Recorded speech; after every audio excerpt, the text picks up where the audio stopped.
This podcast is a member of the Place to Be Nation family. Visit us at placetobenation.com, the only place to be in your pop culture world. This is It Was a Thing on TV. Spoiler number one is Dr. Lee frowns. It stinks. What is going on? What is going on? All right, everyone, this is Greg, and we welcome you to another edition of It Was a Thing on TV here at Place to Be Nation. We got two power-packed episodes for you. We got the director's cut of an episode that we did a couple weeks ago. Saturday Night Live, 1980-81, the Gene Dominion season. And it's timely considering we just had the 46th season premiere of Saturday Night Live with Chris Rock that aired a couple of days ago. I'm recording this on Tuesday right before this comes out here on Place to Be Nation Pop on Wednesday. But also we have a special episode right after it on local hometown commercials. So a fun two-pack of episodes here for you this week here on Place to Be Nation Pop. So let's get right down to it. Let's get to episode 97. Episode 97. Submission number 018. Saturday Night Live, the Domanion season. Saturday Night Live, the Domanion season aired on NBC Late Night from November 15th, 1980 to April 11th, 1981 for a total of 13 episodes. So we were going to do this particular episode, a few months ago. But then Fred Silverman died, and it sort of threw off the schedule. And then the coronavirus happened, and then... But bottom line is, this was supposed to be the week of the season premiere, which was delayed to October 3rd. Chris Rock is hosting, by the way. And... here we are. But hey, if you're listening on Place to Be Nation Pop, it's either the week of or the week after he hosted, so I guess this is timely. There you go. Okay, so if we're going to talk about Saturday Night Live, I suppose we should go back to the beginning. And when I say back to the beginning, I mean all the way back to the beginning.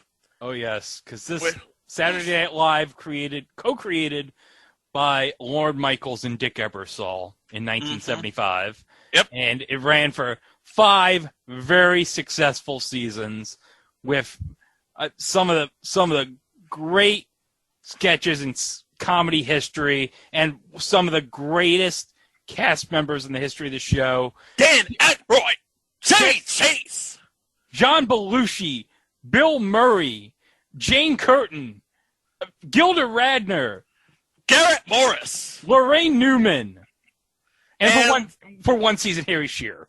And for one episode, George Coe or Michael McDonald or George Coe. Coe. Yeah, Woodhouse from Archer was in it for like one episode. Rest in peace, George Coe. Anyway, yes. 1980 rolls around, and it seems like everybody is suffering from burnout. I mean, this happens when you've been doing 5 years of a live broadcast very successfully. Lorne Michaels was starting to get burned out, and the cast members, they were all exiting their contracts. So what happens with NBC is that they decided, you know what? And this is when Fred Silverman decides, we should reinvent Saturday Night Live for the 80s. Well, before that, though, remember, who was originally going to be the executive producer of Season 6 of Saturday Night Live? It was supposed to be the Tom Davis? I believe it was going to be Al Franken and Tom Davis. Oh, yeah. Al Franken and Tom Davis. And you would have gotten the job, but there was something happened in the 1979 season. Oh, yeah. A famous skit on Weekend Update with Al Franken called A Limo for the Lamo, where basically Al Franken tore Fred Silverman to shreds. And now to talk about himself, his Weekend Update social sciences editor, Al Franken. Al.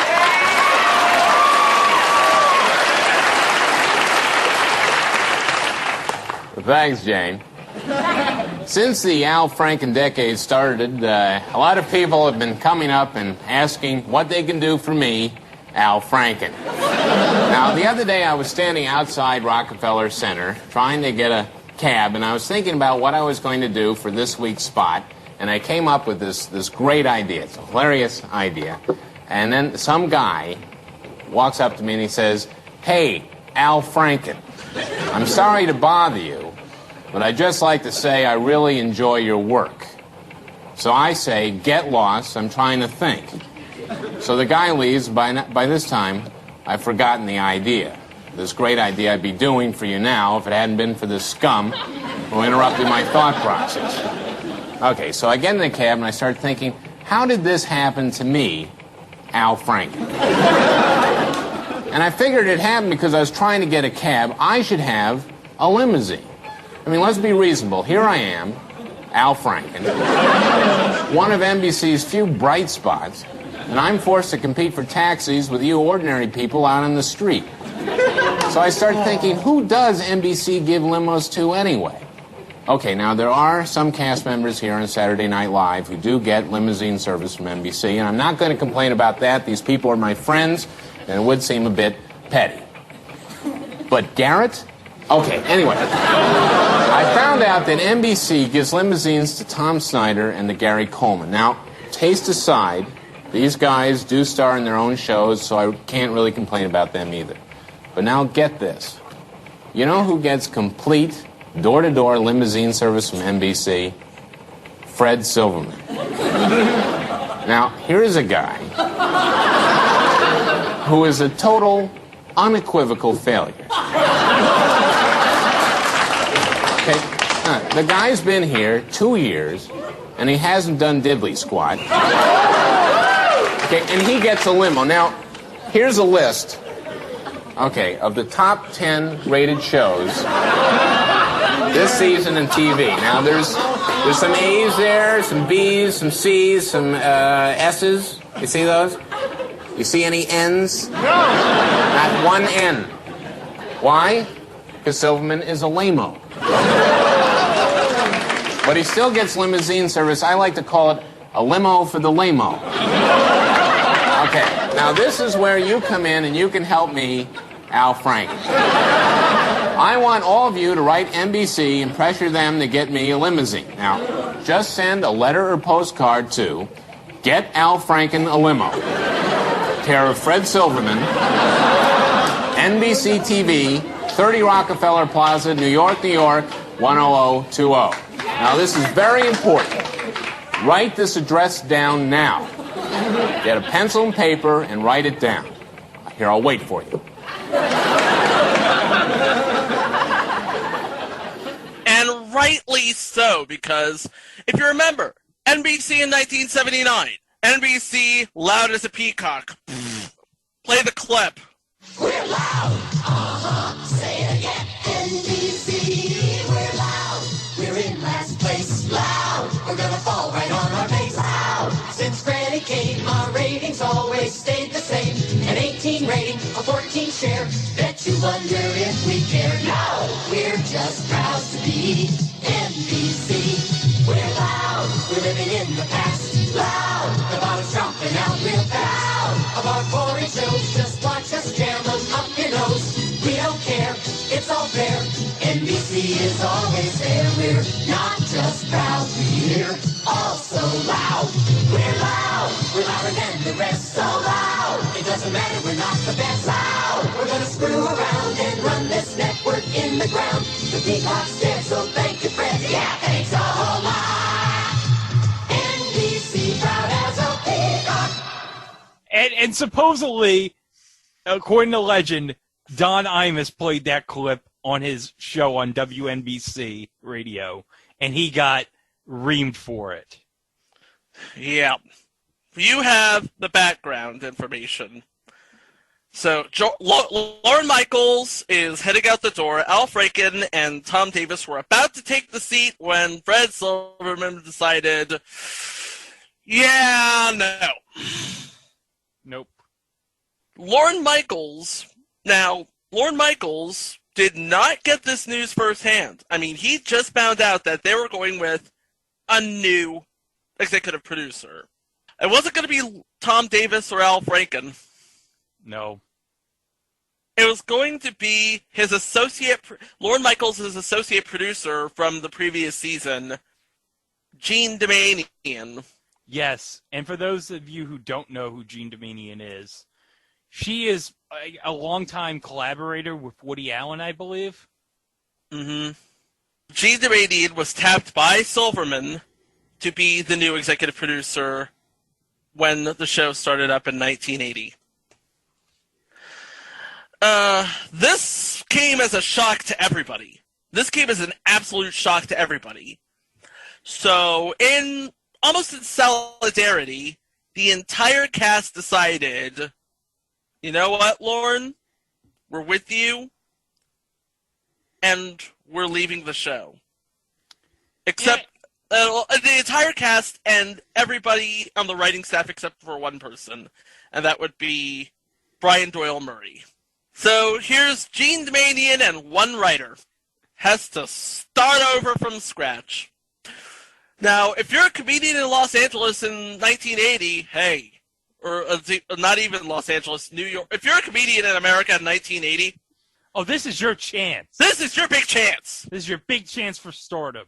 And I'll tell you right now, among the names considered, James Carey. Wait a minute. Who? James Carey? Yeah. James Carey. Jim Carrey. Oh, that guy. Past installment, The Duck Factory. Oh, and by the way, I heard that he's, if you've been hearing the news, I hear he's got a certain role in this season of Saturday Night Live. Wink, wink. Yes, he does. Wink, wink, nudge, nudge. Hey, here's a make good for 40 years ago. The second person considered was a guy who's been on SNL more times than I even remember. John Goodman. Oh, yeah. Yeah, he's in the Five Timers Club. Yeah, he was in the Five Timers Club, but he was actually performing with the cast when he wasn't hosting the show. I mean, it's like if you were to do a great sort of billboard of SNL alums, he would be grandfathered in. Oh, yeah. I mean, he was seemingly in like the 1997-98 season playing Linda Tripp like every single week. Yes, he was. Oh my god! To the point where they actually made fun of it with Don Pardo calling him a former cast member, with John saying, "Well, Don, I was never in the cast," and Don saying, "Good Lord, you sure do work a lot here for a guy who doesn't work for the show." And then another name that was considered was a guy by the name of Paul Reubens. Now, if you were in 1980 and you heard of Paul Reubens, you may have remembered his episode on The Gong Show. He was on like 5 episodes of The Gong Show. He was on 5 episodes of The Gong Show? Well, we'd have to go to our good friend Adam Needif about this, but I'm pretty sure he was on at least 3 episodes. Oh yeah, because Adam, for those of you who don't know, has watched every episode of The Gong Show. And we're not joking about that. No, he's literally watched every episode of The Gong Show. We're talking about the original Gong Show, not True, Don Blue, or Mike Myers, although those are really good watches too. And also we should mention Paul Reubens, who is star of future installment You Don't Know Jack. Oh, yeah. Let's cheat them! Let's meet them now! Anyway, so those were some of the names that were actually considered to be on the show. So who did Jean Doumanian ultimately hire? I'm going to do my best Don Pardo here. Starring Denny Dillon. Wait. Denny Dillon, a future installment, Women in Prison? A future installment, Women in Prison. Gilbert Gottfried. You mean Gilbert Gottfried, the co-host of Popular Podcast, Gilbert Gottfried's Amazing Colossal Podcast? That would be the one, Gregory. Gail Mathias. Who? Bobby's mom on Bobby's World. Oh, okay.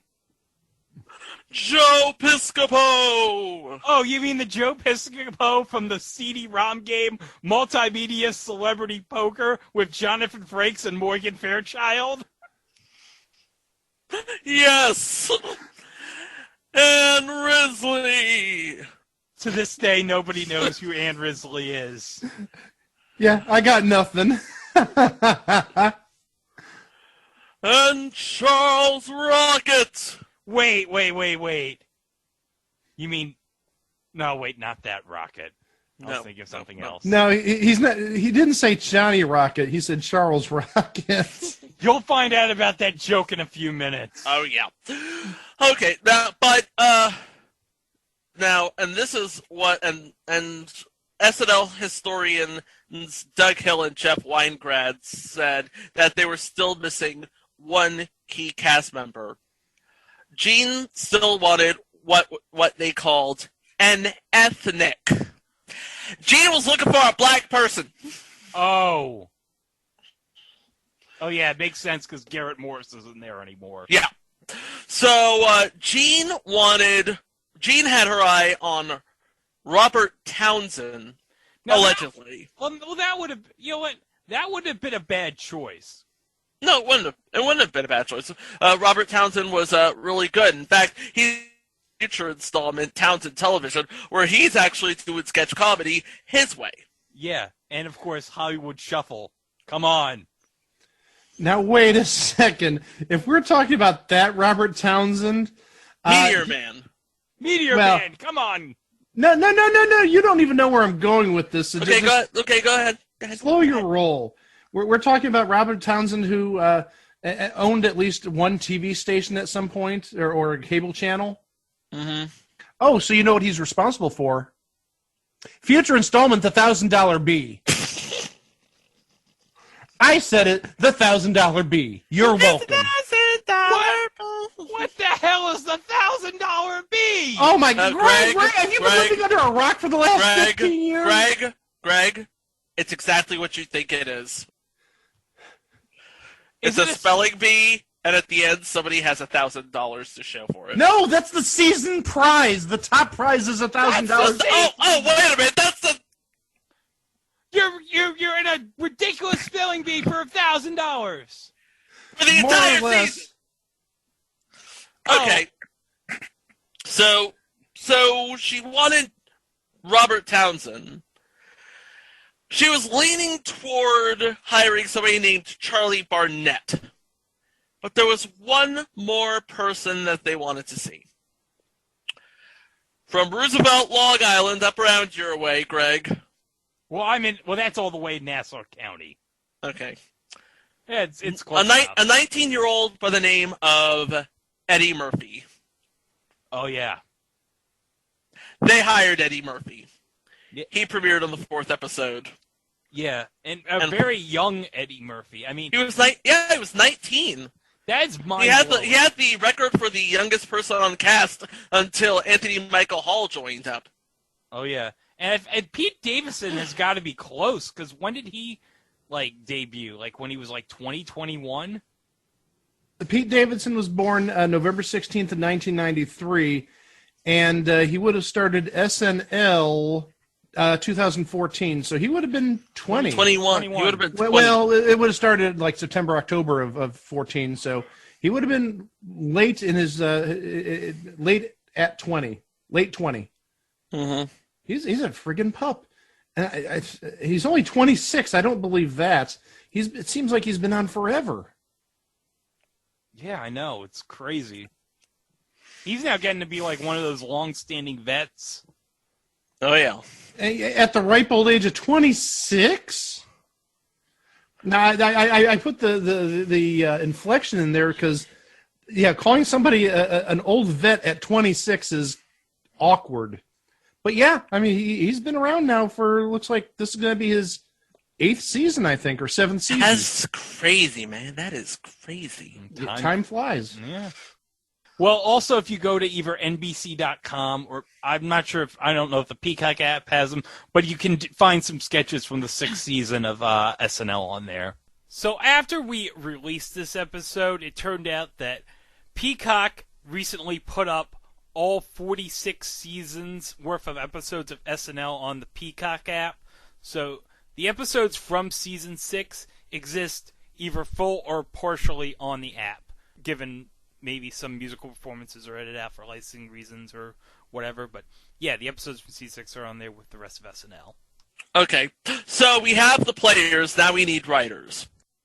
Among the writers, some of the more, well, Brian Doral Murray is, I guess you could say, the senior writer, but I don't think he was the head writer. But anyway, Terry Sweeney, who would join the cast later in '85. In '85, yeah, he was a writer.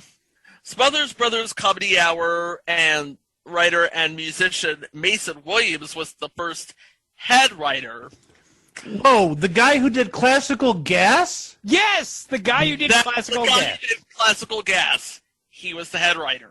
I'll do Classical Gas.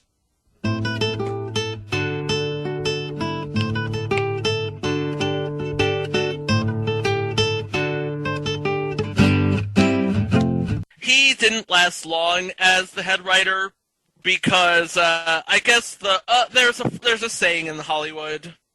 We parted ways over creative differences. I was creative, and she was different.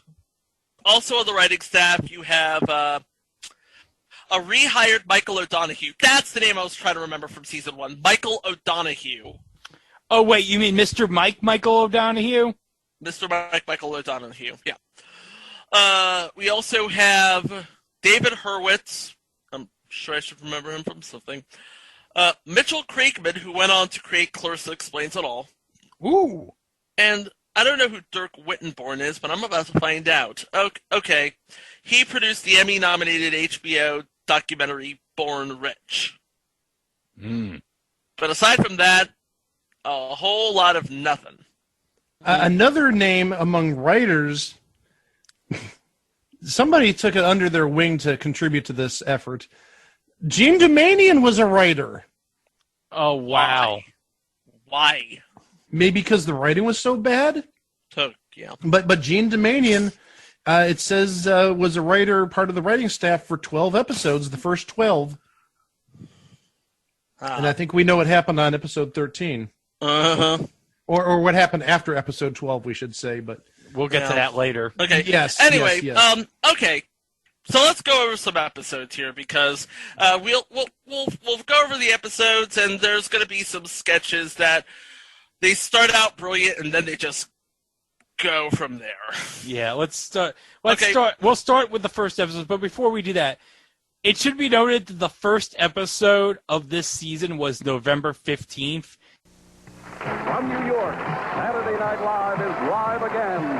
Saturday Night Live, the next generation's premiere, Saturday, November 15th. And the reason for that was 1980 was a presidential election year, as is today. But back then in 1980, NBC would use Saturday Night Live's Studio 8H, for election coverage. So that's why the season went until mid-November when it started. Okay, so episode 1, hosted by Elliot Gould with musical guest Kid Creole and the Coconuts. Now this was this actually began very brilliantly. Did it? Wait, well, I'm going to disagree with that. I thought the open was lame. I don't know if, it depends. Well, your mileage may vary here. Elliot Gould was in bed with the entire cast, and they were basically sort of comparing themselves to the original Not Ready for Primetime players. Like,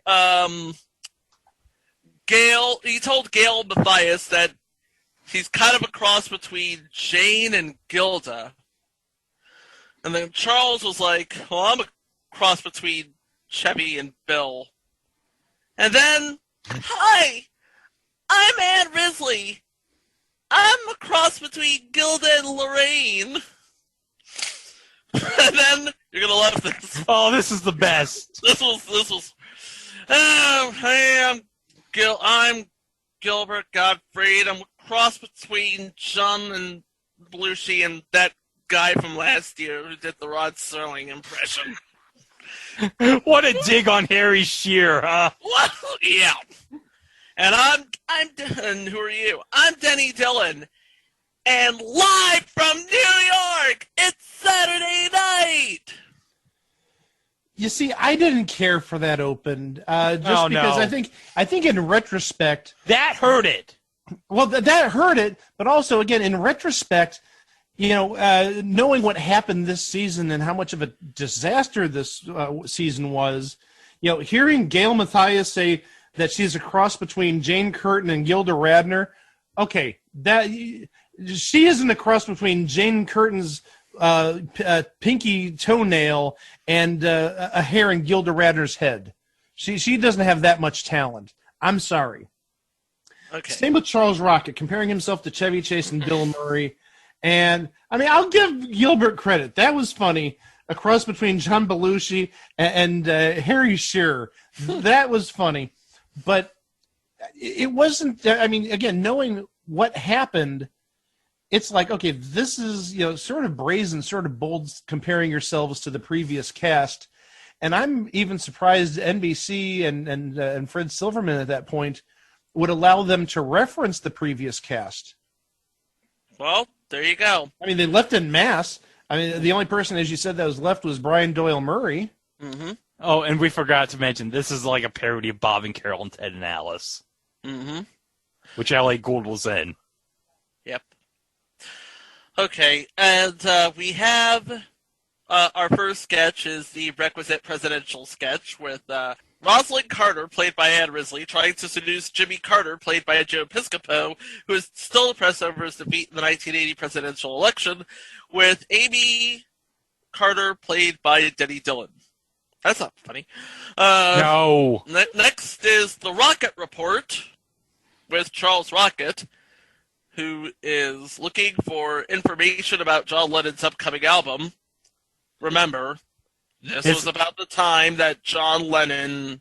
Oh, yeah, we'll bring it up on the next episode. What? Let's just go on to the next episode. Oh, yeah, because this is kind of timely. Because this is going to go... This is, indicative of how this season's going to go.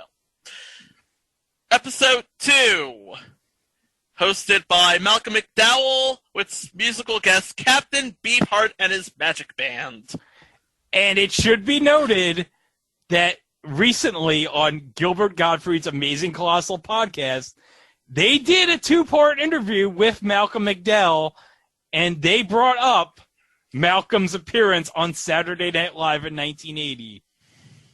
And Mike, do you want to describe? Because I played it before we started the episode for you.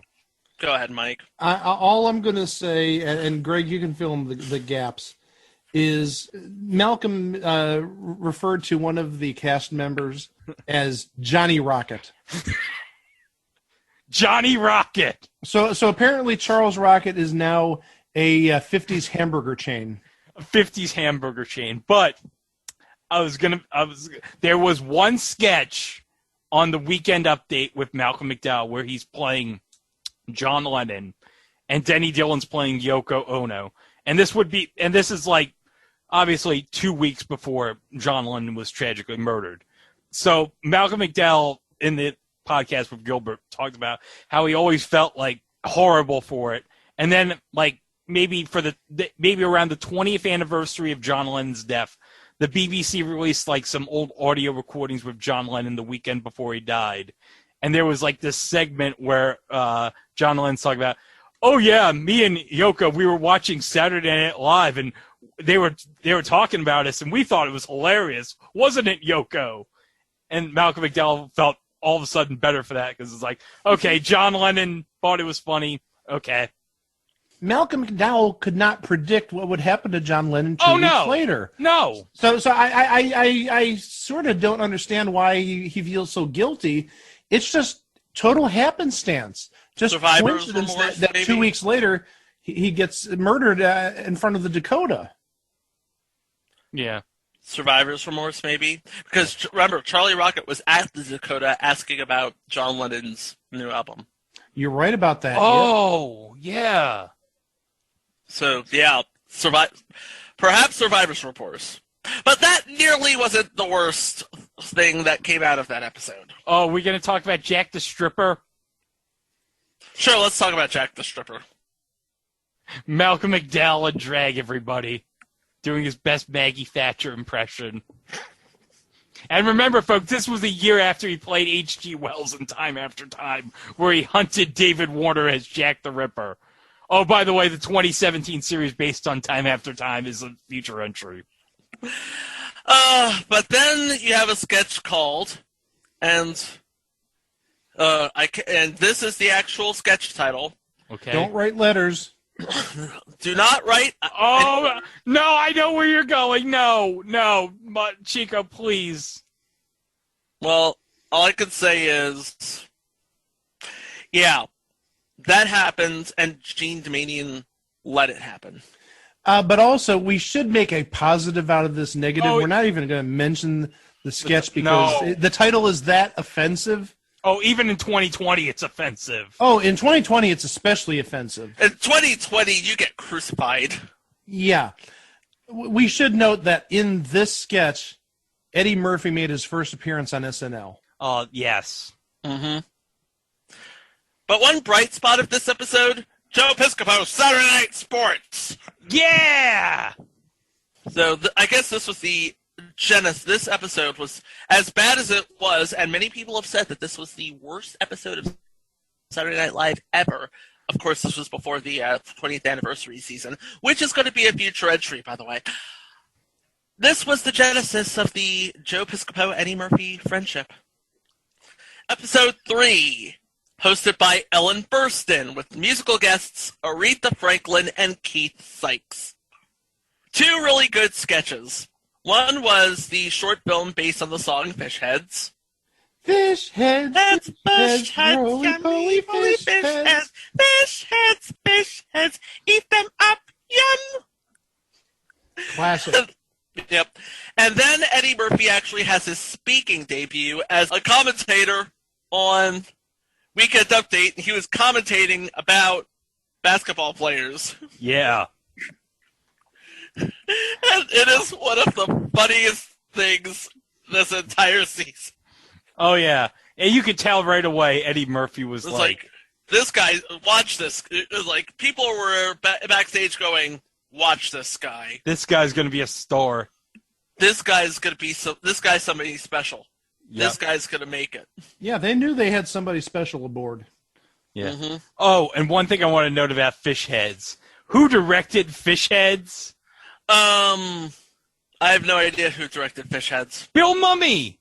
Oh, he directed it? I thought he was just in it. He directed it. And you know who else was in it? Bill Paxton. Bill Paxton, yes. R.I.P. Bill Paxton. Mm-hmm. Would later be on SNL in 1998 with one of the funniest sketches, in my opinion, of that year, 97, 98.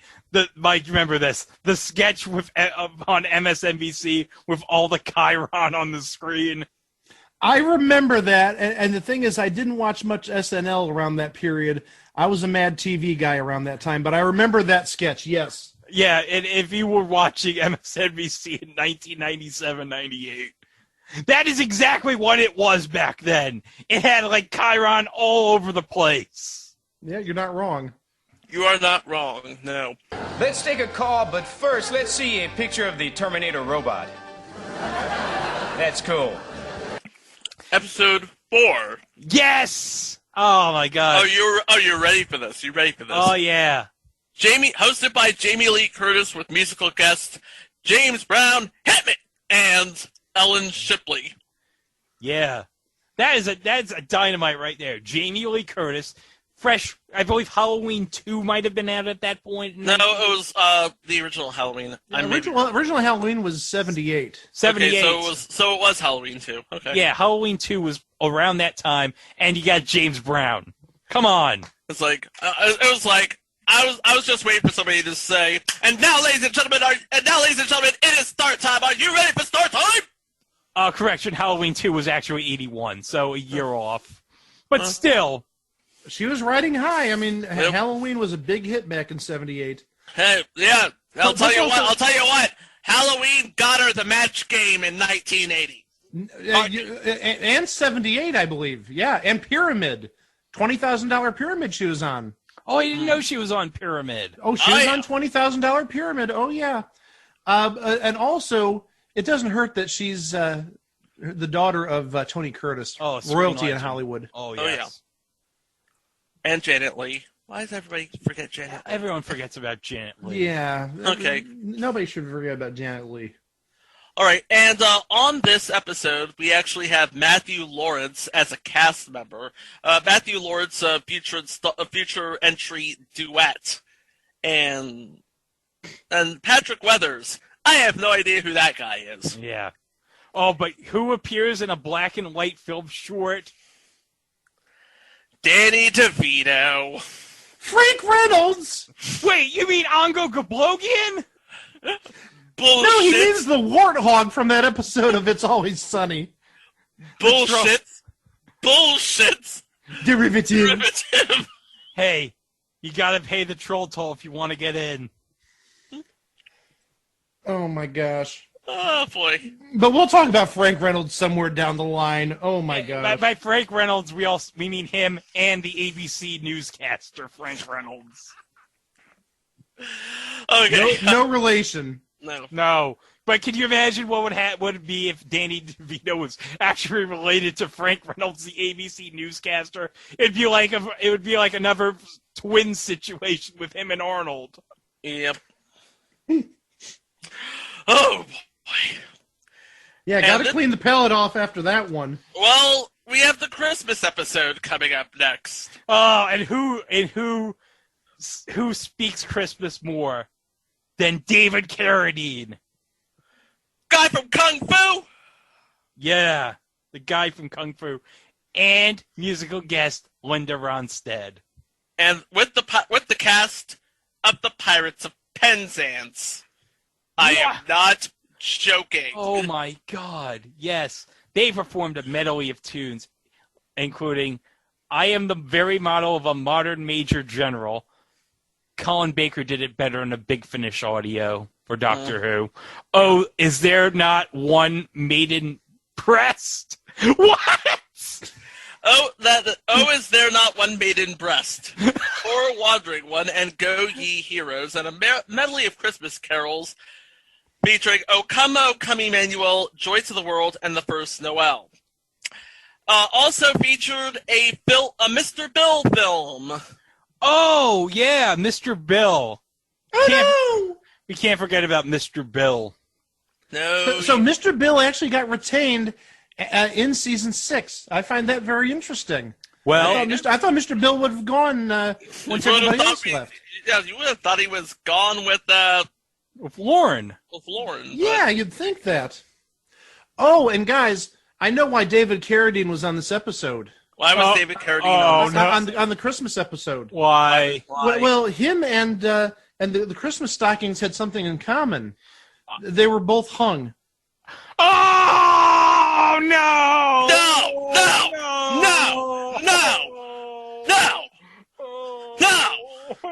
Fuck that! Yeah, that's not making the final cut. I just had to say that. I just had to say that. Fuck that! Well, okay, I gotta see Dave. Greg. Oh, Greg! Oh! Oh, Greg! Oh, for heaven's sakes! You know a joke is bad when I'm double face palming. Yes, when you're like this. No, that's a bad joke. Okay. Oh, Bring it back, y'all. That's the outtake episode. Episodes. Oh, I mean, I got a lot to say. I got something to say about this host. Okay. Ray Sharkey with musical guest Jack Bruce and friends. Now, Ray Sharkey was known for a lot of movie roles. He was nominated. I believe he was nominated, or no, he won a Golden Globe at this time in '81 for the Idol Maker for Best Motion Picture Actor in a Musical or Comedy. But Ray Sharkey was the villain on the first half of season 1 of Wise Guy playing Sonny Steelgrave. Okay. And yes, because as I mentioned in one of the previous episodes when we talked about Jonathan Banks and Into the Sanford-verse, I talked about how after Double Dare, I wanted to watch Ken Wall and Wise Guy, and I binged the first half of season 1. And Ray Sharkey's absolutely incredible as the villain in the first half of season 1 of Wise Guy. It's especially the final episode of that arc. That is probably one of the best hours of television I've ever seen. Mm-hmm. So watch that on the Film Rise YouTube channel, everybody. There you go.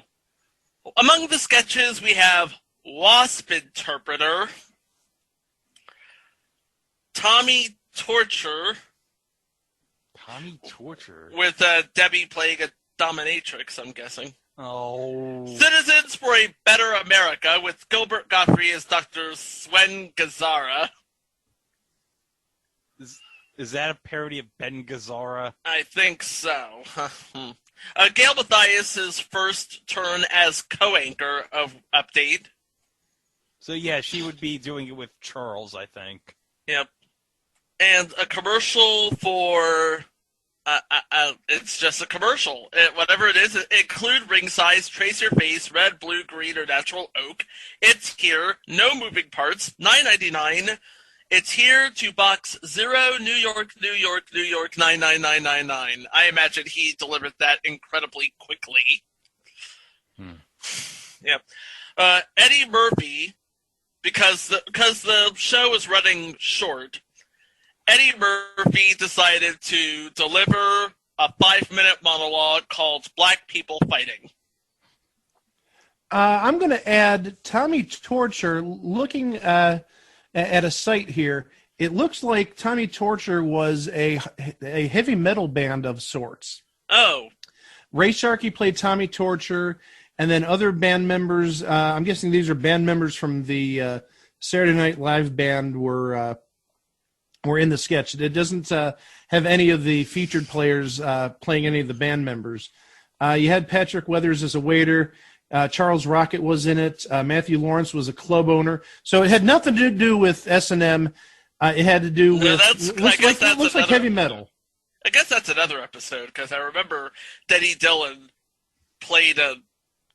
Yes, I know what you're talking about. I know what you're talking about. Yes. Okay.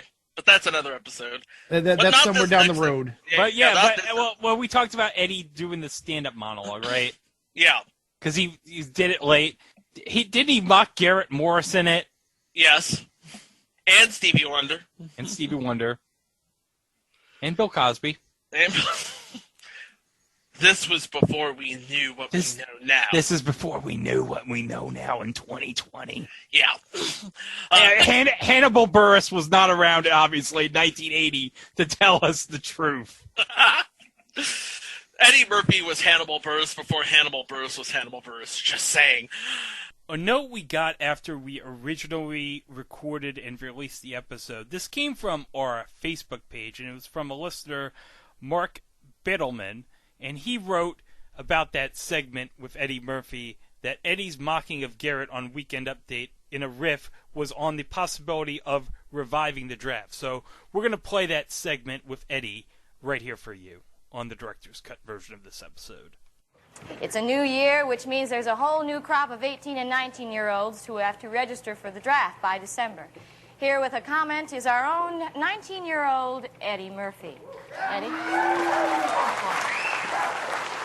How you doing? My name is Eddie Murphy. I'm 19 years old, and this is my comment. I don't want to be drafted. I'm very serious about this. It's not that I'm afraid of war or anything like that. I don't mind getting shot every now and then. It doesn't bother me. It's just that I have certain obligations here at Saturday Night Live. If I get drafted, who's going to be the token black on Saturday Night Live, huh? I'm asking this question seriously. Who's going to do great Negro impressions on the show like Stevie Wonder?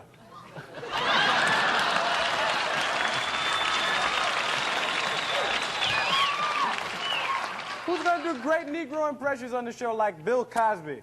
What do you say to your mother when she brings you a bowl of Jell-O pudding? I'm telling you, look, if you want a tough soldier, you want to draft somebody that's really tough, mean, serious business, mess you up, this dude that you should draft, his very name scares the hell out of me. This is the guy right here. This is your man. Get this guy, Garrett Marc. Serious business. I know he's a little overage, but word has it he has a lot of free time right now. Back to you, Charlie.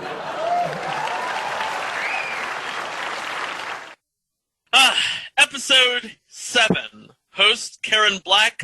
Musical guests Cheap Trick and the Stanley Clark Trio. Wait, you mean Karen Black from Airport 77? No, I mean Karen Black from Airport 75. What? The musical guest that week, well, there's two. Cheap Trick, how about that? Cheap Trick and the Stanley Clark Trio.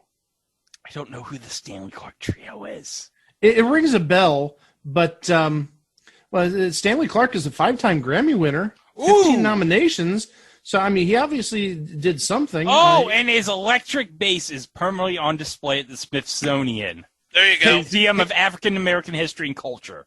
Okay, hey, there you if you're in the Smithsonian, you have to have done something well. Yeah. Right. Some of the sketches. Now, this aired on January 17th of 1981, and as you probably know, later that week, Ronald Reagan would be coming in as president, and Jimmy Carter would be leaving. Mm-hmm. So, guess what the opening sketch was about? Leaving the White House. It was the Carters moving out of the White House. And you had Joe Piscopo playing Jimmy Carter and Ann Risley as Rosalind, and Denny Dillon played Amy, and they're moving out of the White House. Mm-hmm. Yeah. So can't wait for Reagan to start up. Oh, by the way, look at this. Same episode, we have a sketch with Ronald Reagan and Frank Sinatra. And follow this. Mm-hmm. Frank Sinatra was being played by Joe Piscopo. So he was Carter, and now he's Frank Sinatra.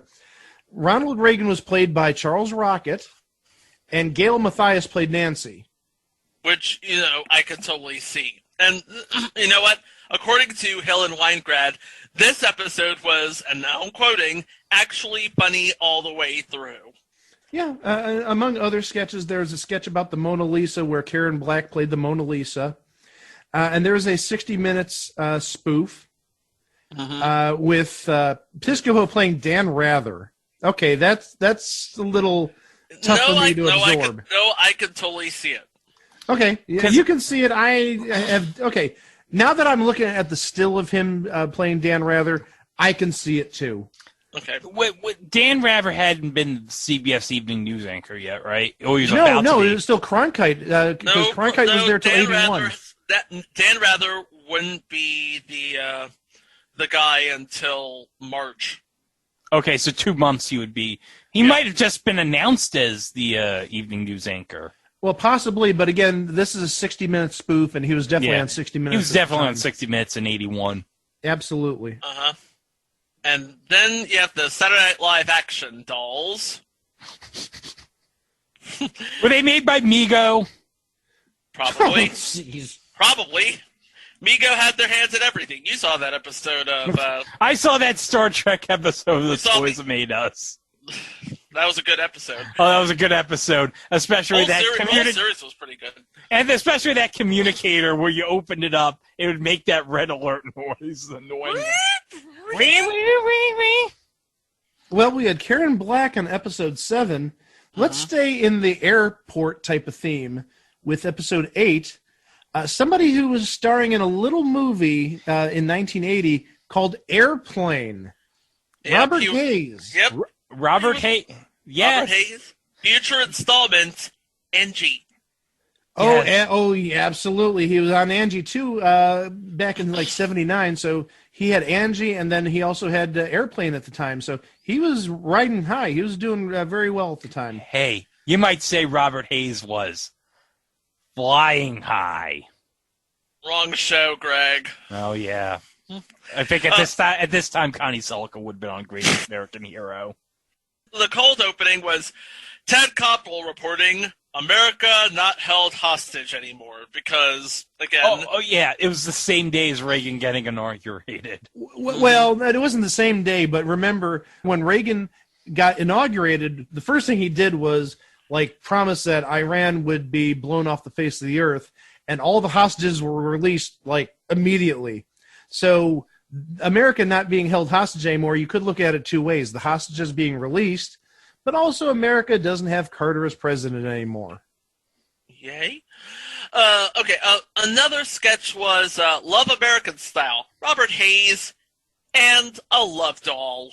Yeah, don't confuse this with the anthology show from the 60s and 70s. Yeah. And this was actually the first episode where Eddie Murphy, who is in the next sketch after that, Saturday Night Live Sports Central, as a repertory player.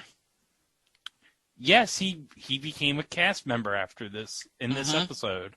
And, oh, God! Okay, you have the entire cast in the Save a Network telethon. 3 guesses what network they're trying to save. And the first 2 don't count. And the first 2 don't count. Then you have Michael Nesmith as an actor in a foreign film. So, Michael Nesmith of the Monkees. Mm-hmm. And, the disco meltdown on, I'm guessing, something that looks like the disco on Supertrain, I think. It sort of does. Yeah, it sort of does. And then to capitalize on 2 popular movies from that era, from 1980/81, there was a sketch called Ordinary Elephant People, which was a takeoff of Ordinary People and the Elephant Man. Oh, yeah. Because we don't talk about David Lynch enough on this podcast. No. Oh, jeez. That wasn't where I was going with that, but yeah, let's make fun of the Elephant Man. Oh my gosh. Yeah. I think that's getting a Criterion Blu-ray soon. I'm not even joking. Okay, and remember when we were talking about Eddie Murphy being promoted? He actually turned that into a stand-up. I guess they were running low. They were running short again. It's like, hey Eddie, that worked last time. Do it again. Mm-hmm. And musical performances by Joe King Carrasco and the Crowns and 14 Karat Soul. So, man, they went double booked on musical guests this season. They really did. And double booked on good musical guests. Oh yeah. No, especially when we get 3 episodes from now. Well, let's get to the next one. Host Sally Kellerman, musical guest Jimmy Cliff. Now, Sally Kellerman would have been best known for playing Hot Lips Houlihan in the movie version of MASH. Mm-hmm. And this would be the first cold opening with Ronald and Nancy, played by Charlie and Gail, talking, and this one, they were actually talking about Ronnie's 70th birthday, and he makes a point to say his age is now at the average life expectancy for an American at that time. But aside from that, I'm trying to, game show parody, Name That Sin. Because Name That Tune was in its final season then. Yeah. I wish they'd gotten Tom Kennedy for this. Well, you can't No, he has standards. No. Okay. Don't drag him into this train wreck. Okay. Speaking of train wrecks, Iranian joke book. Oh, we can joke about that, though, because the hostages have been released. Yeah.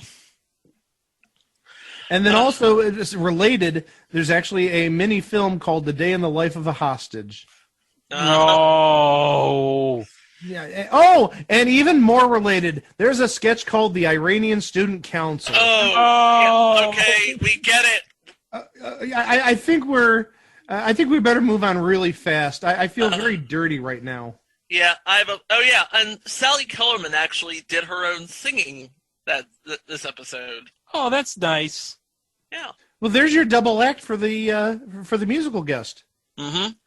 Speaking of host pulling double duty, next episode, Deborah Harry's hosting, and she's the musical guest with Funky 4+1. That Funky 4+1? Funky 4+1 more, yeah. Obviously, Mike knows who he is, but... No, I don't. Actually, taking a look, it looks like it includes... I thought it was DJ Jazzy Jeff. No, it's another Jazzy Jeff. It's another Jazzy Jeff, yeah. It's an MC Jazzy Jeff. Oh. First hip-hop act to perform on SNL. First hip-hop act to perform live on national television. So it's very groundbreaking. Oh, quite groundbreaking. Wow. Kind of surprised for this sort of thing. We have a news break with Eddie Murphy doing another one of his shots there. Where's Cooter? Sounds... I don't want to know. I don't want to... I have so many things I could say. Anyway, Big Brother. No, not that Big Brother. That wouldn't be for another 19 years. Yeah, we're talking basically a take on 1984 with Gilbert Gottfried as the guy on the television. Yeah. Gilbert Gottfried is Big Brother. Okay. Gilbert Gottfried is Big Brother. It would be that would be hilarious. Gilbert Gottfried as Big Brother, yelling at everybody. I could imagine it in 20 years. Greg, please go to the diary room. What are you doing, Chicken George? Can you imagine Gilbert Gottfried yelling at Chicken George? I'm done. Oh, okay. Speaking of done. Oh, boy. Oh, yeah. This is the one This was the one we were waiting for. This is the one. This is what broke the camel's back. This is the episode. You bought the ticket. Get ready to take the ride. Episode 11. Host, Charlene Tilton. Musical guest, Todd Rundgren and Prince. Yeah. That's a good musical, well, not musical act. Those are two good musical acts. And this is when Prince was starting to hit it big.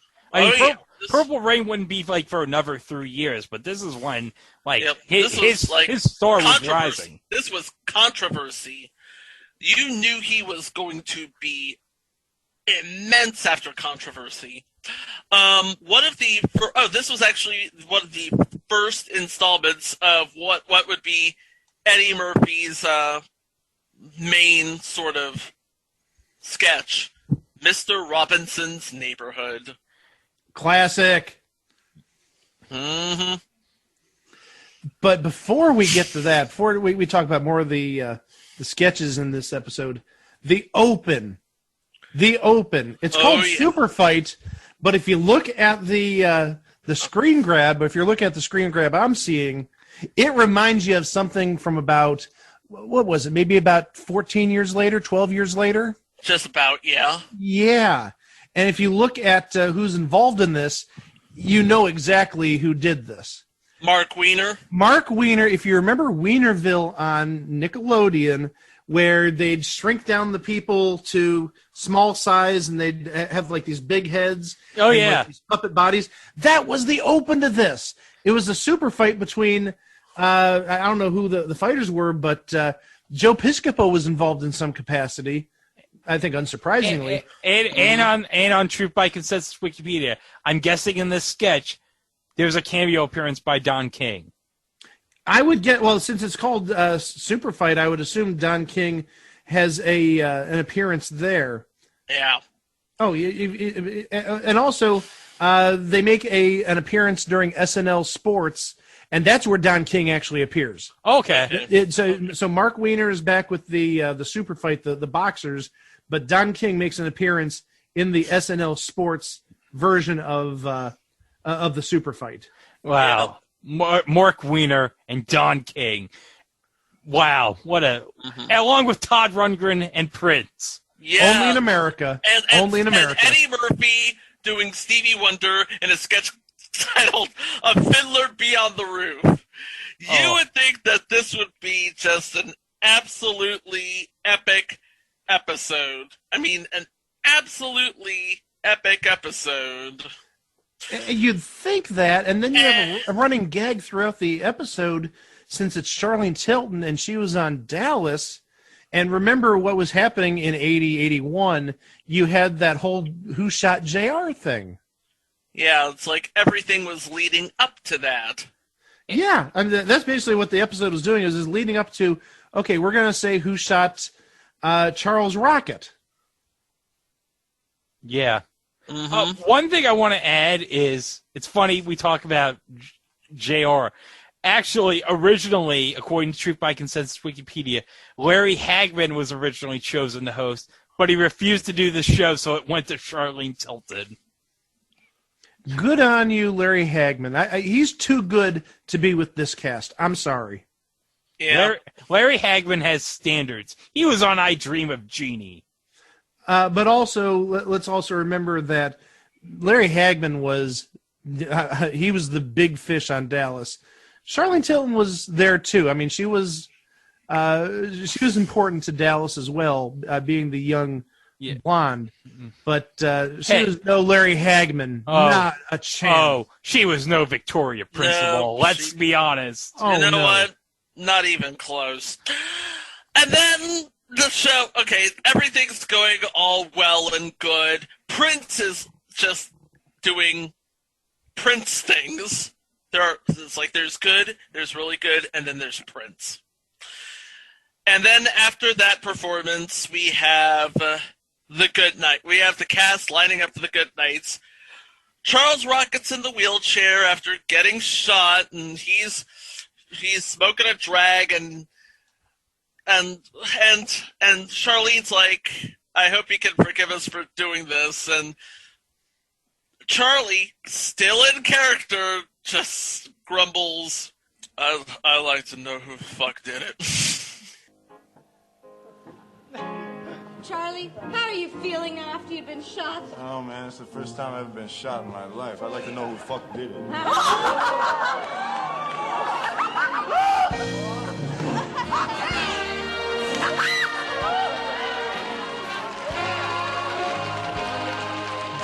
And this went uncensored because it's live. Uh-huh. And who was in the booth when that went down? Oh, probably Fred Silverman?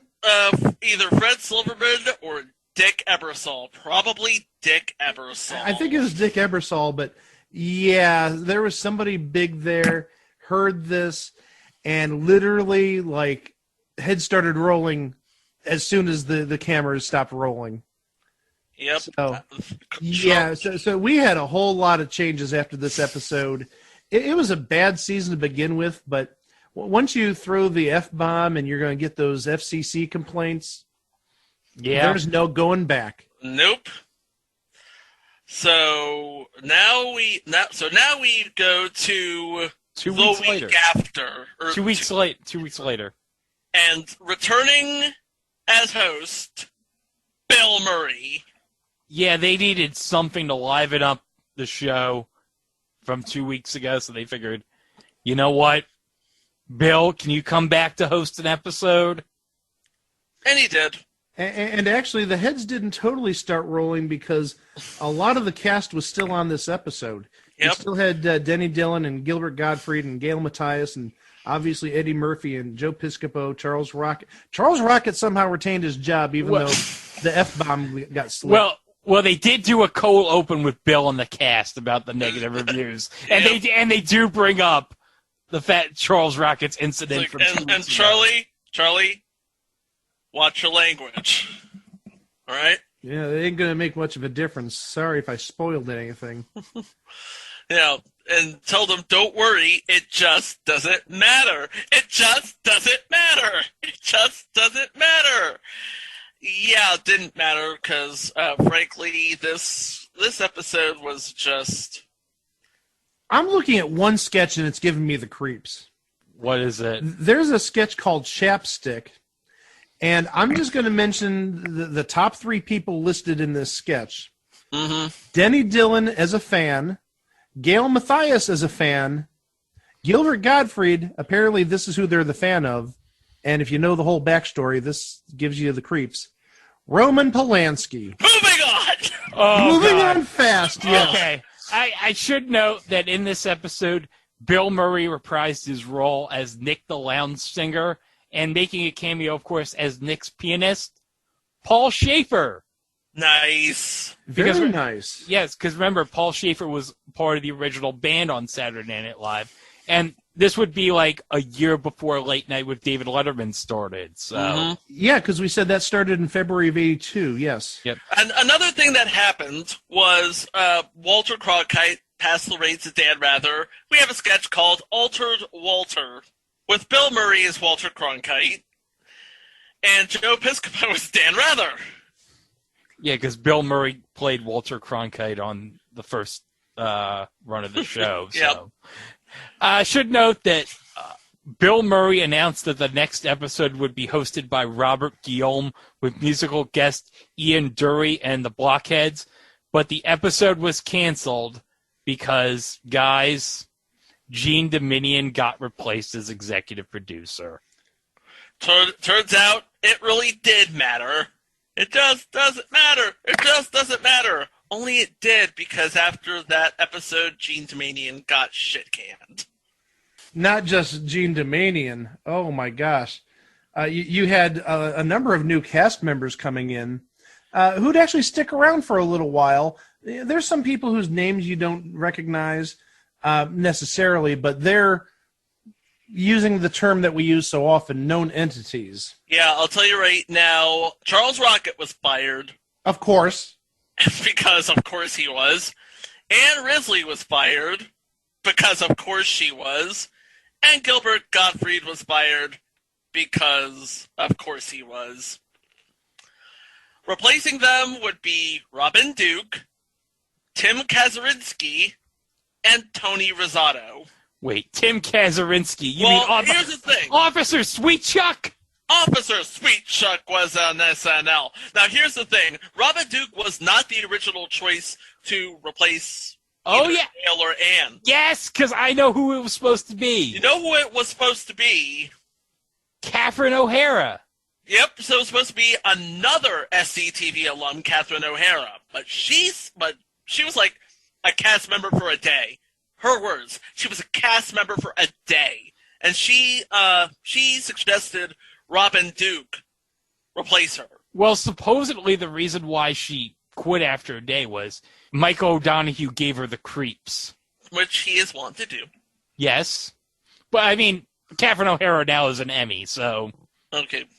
Well, she and the entire of the cast of Schitt's Creek. Yeah.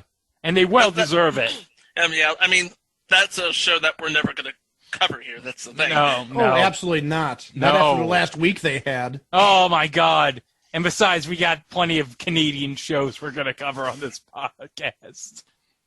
Oh, yes. Hey, Hanging In. No, we're not going to cover Hanging In. Neon Rider. No. And we're not going to talk about Wheelchair Jimmy Brooks either. No, of course not. We should also note that there were two other cast members that made their only appearance as cast members on this episode, and we use that term loosely. Laurie Metcalf. That Laurie Metcalf from Roseanne, yes, and the Connors, yes.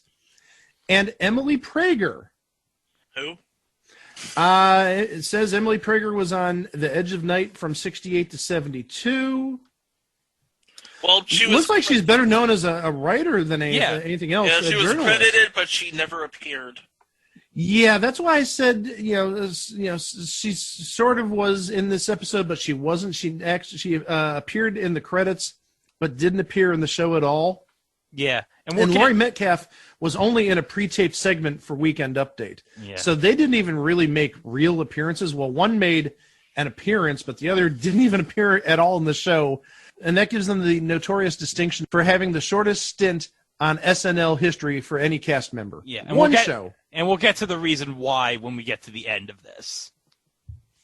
There you go. But this episode actually had no host, but the musical guest was Junior Walker and the All-Stars. This was April 11th, by the way. April 11th of 81. So in the cold open, we have Chevy Chase walking around the studio reminiscing about the good times, and then he stumbles upon an old friend. Yeah, Mr. Bill. Classic open. I've seen it. It's great. Yeah, and then he smashes Mr. Bill at the end of the skit. Oh, no. Oh, no. But, we had a great bit here, because Chevy did Weekend Update to discuss the season, and, who appears in the Weekend Update bit? Al Franken. And now to talk about the new Saturday Night Live staff and, of course, himself is former Weekend Update correspondent, Mr. Al Franken.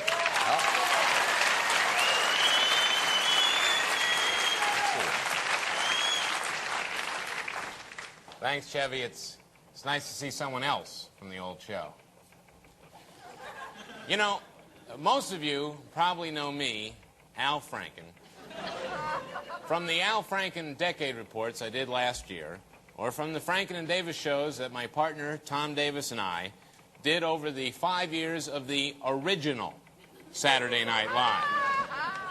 Now, during the past 6 months, I have suffered countless instances of personal embarrassment from people coming up to me, Al Franken, and saying, "Hey, Al Franken, are you still writing for the show?" Or, Al Franken, how's the show going? Well, I'm here tonight to set the record straight. I am not involved in any way with the new Saturday Night Live.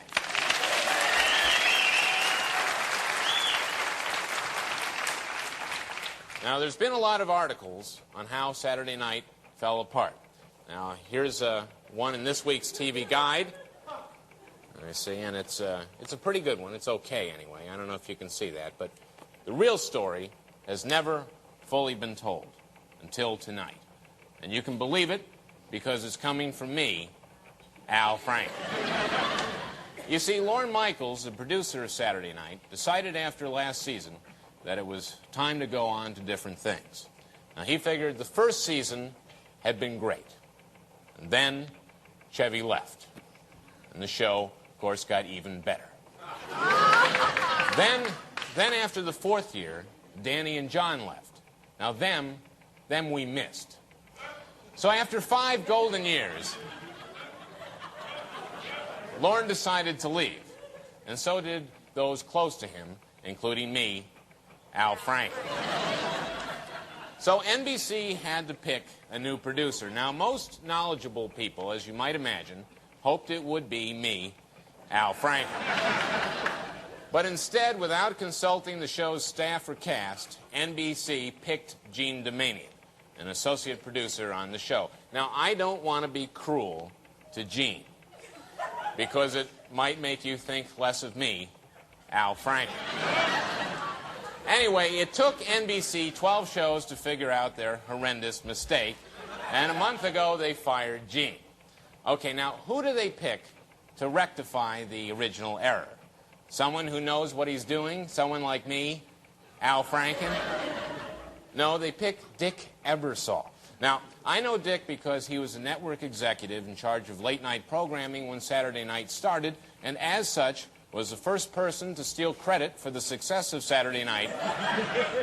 Credit which should rightfully go to Lorne Michaels and me, Al Franken. Now, let me give you some background on Dick Mr. Humor Ebersol.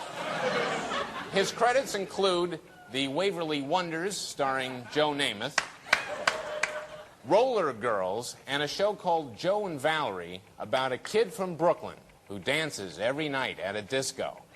Now, to this day, Dick claims that he never saw Saturday Night Fever and that it was all an amazing coincidence. Anyway, I know Dick, and I can tell you that he doesn't know Dick.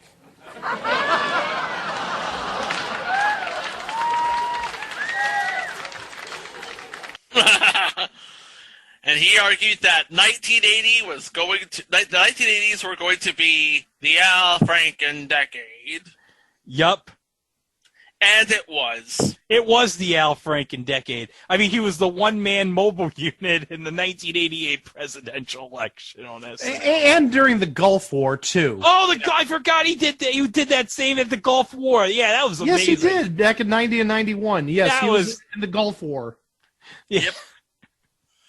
So we have all that, and there was one more firing on that episode.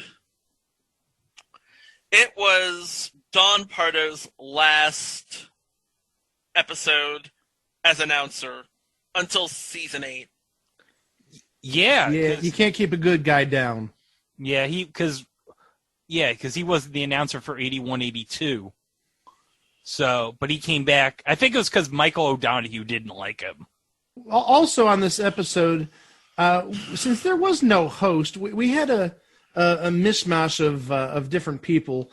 There actually was a sketch. It really wasn't a sketch. There was a segment called Friends, and it had Chevy Chase. And listen to this. These are two big names from 1980-81. Yes. You had Christopher Reeve, Superman, and then you had Robin Williams, who would have been Marc at the time, but also around that time, around 81, he would have been in the Popeye movie. And he was still on Mork and Mindy at the time. That's what I said. Yeah, he was on Mork and Mindy at the time. So, but also, it should be noted. I know this. Christopher Reeve and Robin Williams were actually like classmates at Juilliard.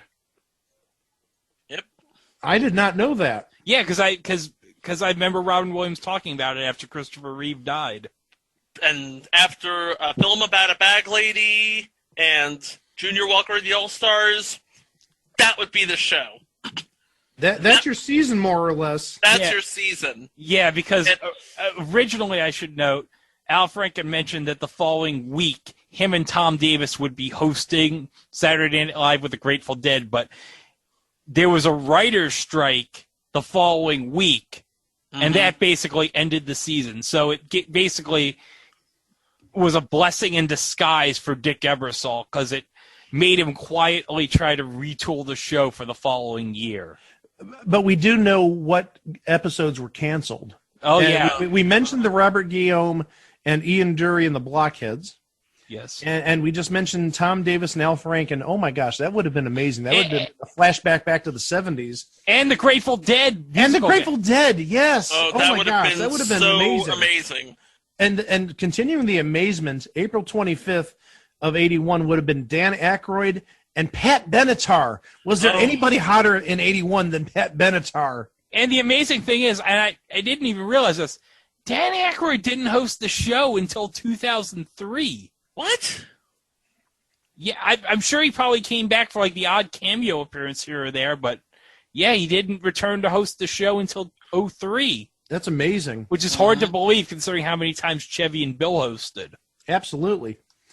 And speaking in the same group there, May 2nd of 81 was Steve Martin, or supposed to be Steve Martin, and musical guest, again, another huge name, Neil Young. Yeah. And again, sit down, because the big names from the early 80s and beyond are just flowing in these last two episodes. May 9th of 1981 was supposed to be Brooke Shields. Now, remember, Brooke Shields was the hottest thing in, like, 1980, doing the jeans ads. She was absolutely on fire. Blue Lagoon. Blue Lagoon would have been about around that time. Yeah, I think that was 81. But then the musical guest, again, mind blown, Tom Petty and the Heartbreakers. Whoa. That's big. And then for the season finale, are you ready? Oh, this is a good one. Buck Henry, who would go on to be a 10-time host, and REO Speedwagon. Oh, gosh, another great host and a great musical act. They actually had some really great lineups, hosts and musical guests for the canceled episodes. Yep. Damn writer's strike.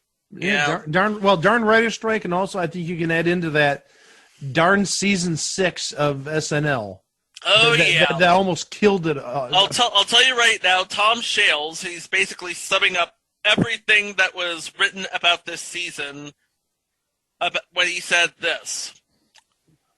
quote, "Vile from New York, it's Saturday night. The show was a snide and sordid embarrassment that imitated the ribaldry and willingness to prod sacred cows without having the least compensating satirical edge. It was just haplessly pointless tastelessness. From the 6 new performers and 13 new writers hired for the show, viewers got virtually no good news. Jean made it clear that she was primarily at fault. It's got to be funnier." And then she put a tape in the video cassette machine to begin a sketch-by-sketch critique. And she did so, according to a writer. She said, "Watch this, and I hope you hate it, because you wrote it." Ouch. Ooh. Ow. That's hurt. So, yeah, that hurt. I mean, that was... I need to go have a drink hurt. Yeah, that stings. That's very harsh. So, but Saturday Night Live would give another shot, and tell you right now, season 7, it was weird, but it started to look a little bit familiar. So the show, while it got back, some of its glory, I mean, you can't do as bad as season 6.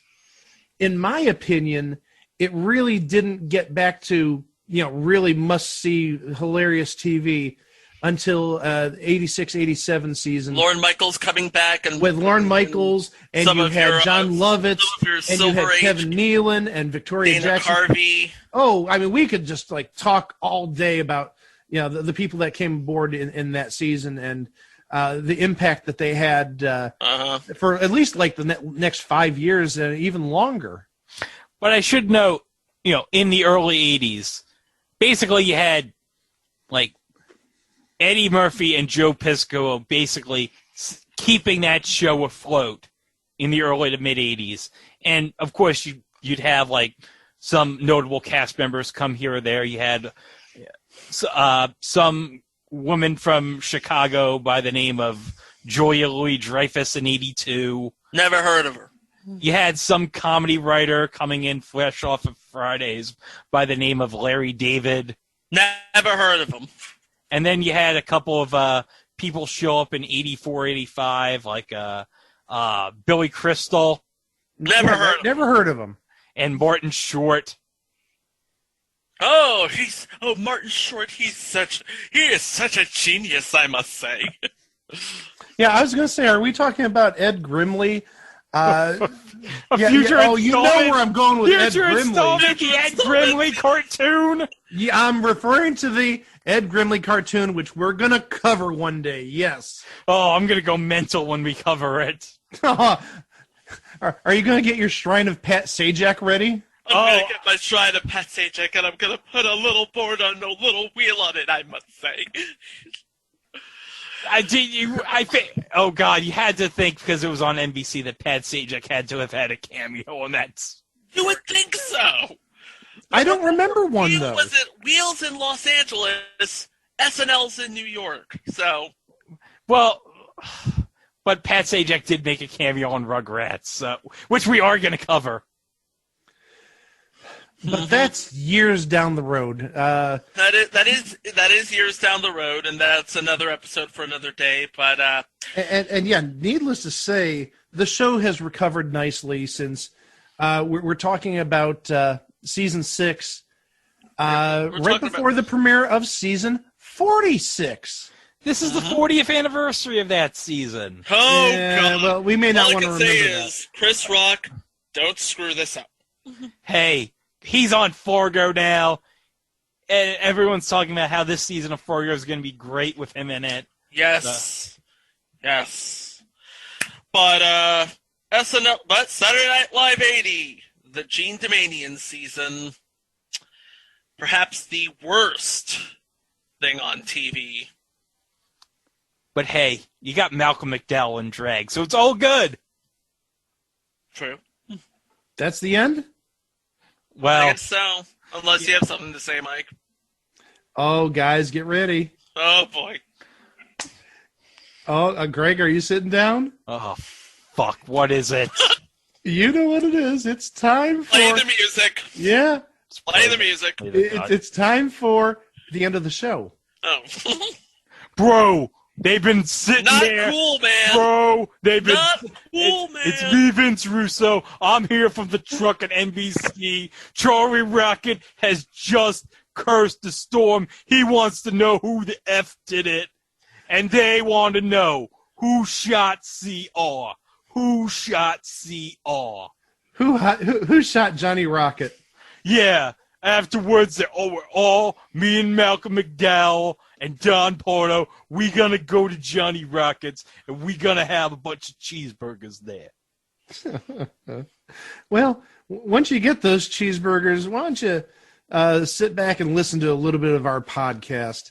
And you can get all the previous episodes at itwasathingontv.com. And enjoy that with a little drink, something to wash down the burger, and then as a little appetizer or after dinner snack. How about you go to our socials? How about you go to Facebook and you go to Twitter or Instagram or Tumblr or the Discord? At most of those places, we're at It Was a Thing on TV. Just as a general reminder, this was episode 97. We're on the cusp of greatness, I think. We're on the cusp of something. We're 3 episodes. 3 episodes, yes, 3 episodes, and we got a lot of stuff that's coming. And actually, I'm not going to ask Greg to spill the beans on this, but there's something he's working on, which may or may not be done in time for the 100th episode. We'll see. It's a big endeavor, and he just started it within the last week or so, and it's amazing what he's done. I'm just going to say that. But also on top of that, the work I do for this podcast, let me tell you. You're doing God's work, Greg. I don't make a dime off this. Hey, nobody makes a dime. Nobody makes a dime off this. And you know what? In about 2 or 3 weeks, I'm going to have to pay for the hosting for another year and the .com name. So guess what? It's coming out of my pocket, guys. You're not paying that. No, hold up. I'm paying for the cost of the Zoom subscription. So. Oh. What am I paying for? Anyway. You're paying the price by just being here. Oh God. That is true. And but before we get to all of that, I feel like we should take a break. And we're going to be taking a break on the next episode. Trust me on this. I see what you did there. Yeah, we're going to take a little break, and it's going to be a weird little break. You like the weird episodes, don't you? You'll see what we mean by a weird little break. Yeah. But that's next week. But yeah, so we're like a week and a half away from 100, and big stuff is definitely coming down the pipe. I can tell you that. Mm-hmm.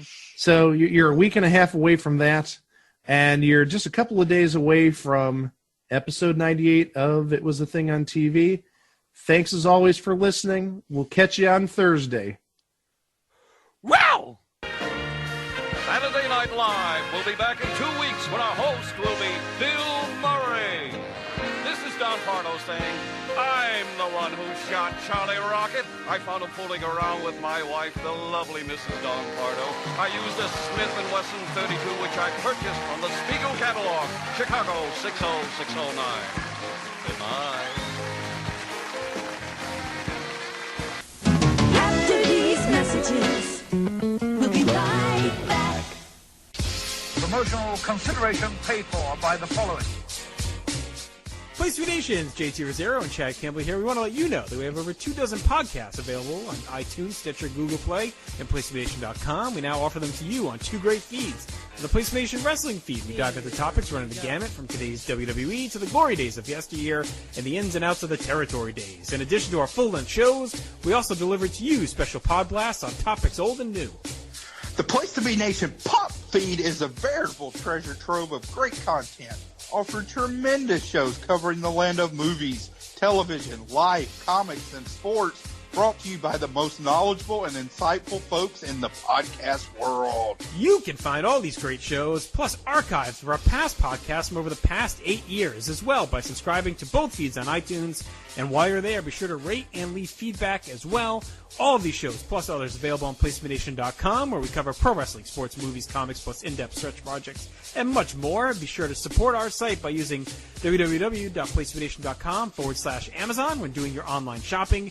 We want to thank our friends at Boneheads, Wing Bar, ProWrestlingOnly.com, and HistoryOfWrestling.com as well. Be sure to follow us on Facebook, Twitter, Instagram, and Tumblr. PlaceMeNation.com, the only place to be in your pop culture world.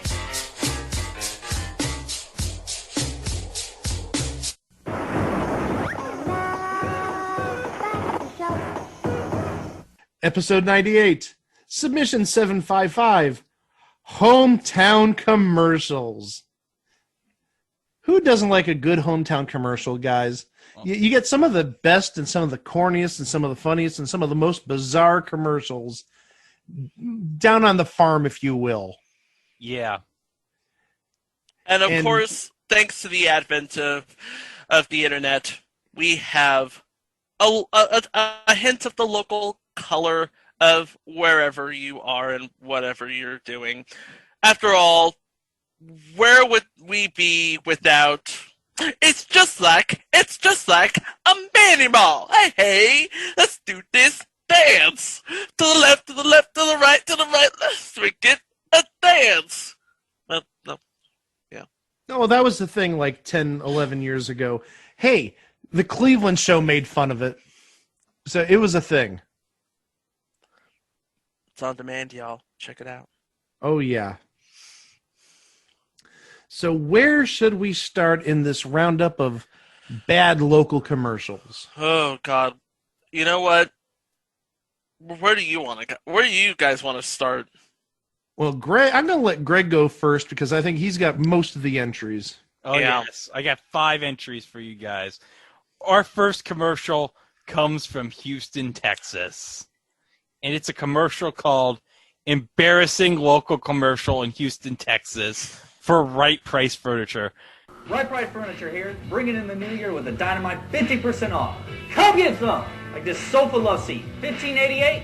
$7.94. 5-piece dining room set, $8.88? $4.44. How about this queen memory foam mattress, $7.96? $3.98. 8-piece bedroom set, $19.98? $9.99. Right Price Furniture, 259 in Fonda. Come get some. Come get some. Yeah, so we have this guy telling us about the new year and all the prices at this furniture store.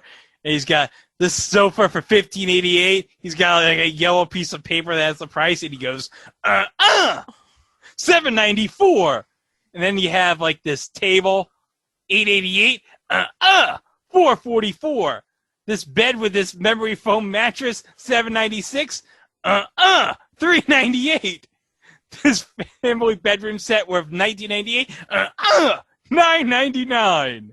I don't want to spoil anybody, but if you did the math on most of those, it's literally half off. It's literally half off. They make absolutely no secret of this. Absolutely no secret. Yeah, it's the math is not veiled in any capacity. No, it is not. Make it really easy for him. Make it really easy for him. He sounds like he hasn't passed an algebra class yet.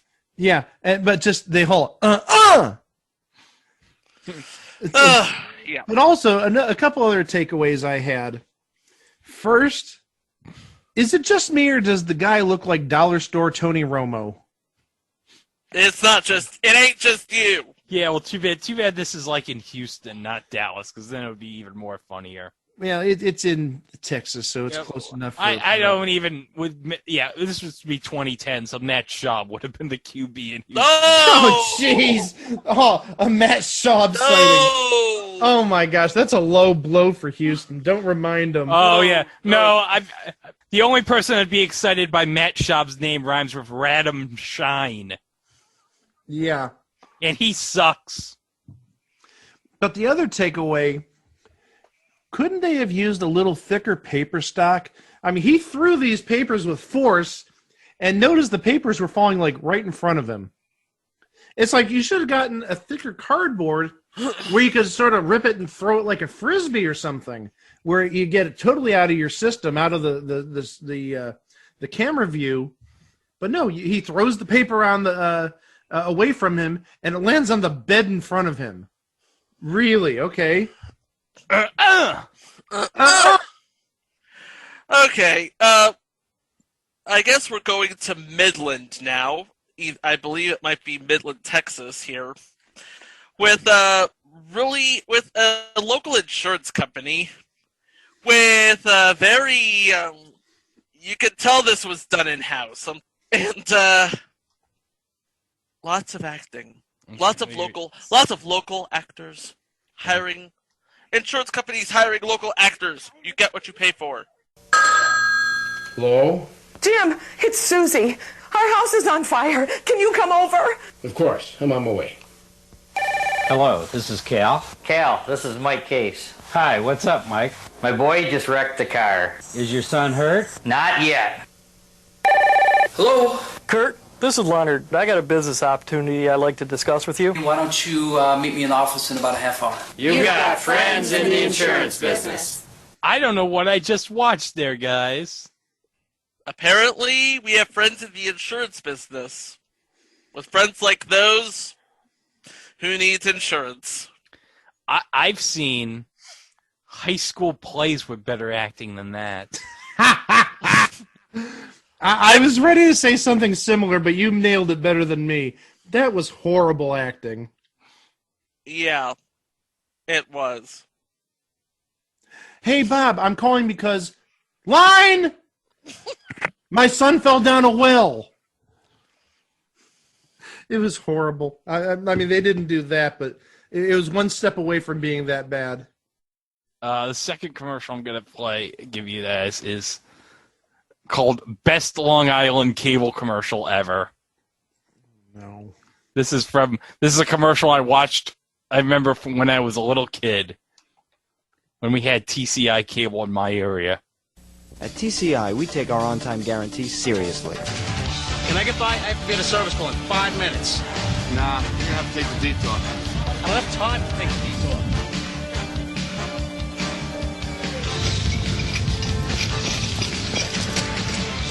Not much time. I'll take a shortcut.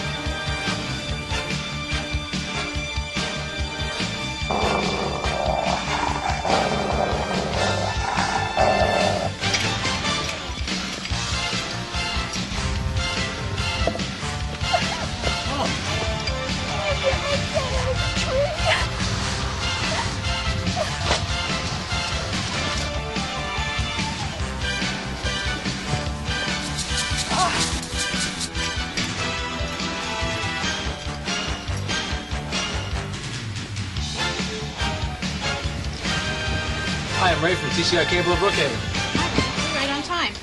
That had no closure. What do you mean it had no closure? He got to the thing in time. Yeah, but I mean, there was no closure in terms of TCI cable of wherever it was. Brookhaven, New York. Brookhaven. Okay, yeah, but there's no closure. Okay, TCI cable of Brookhaven.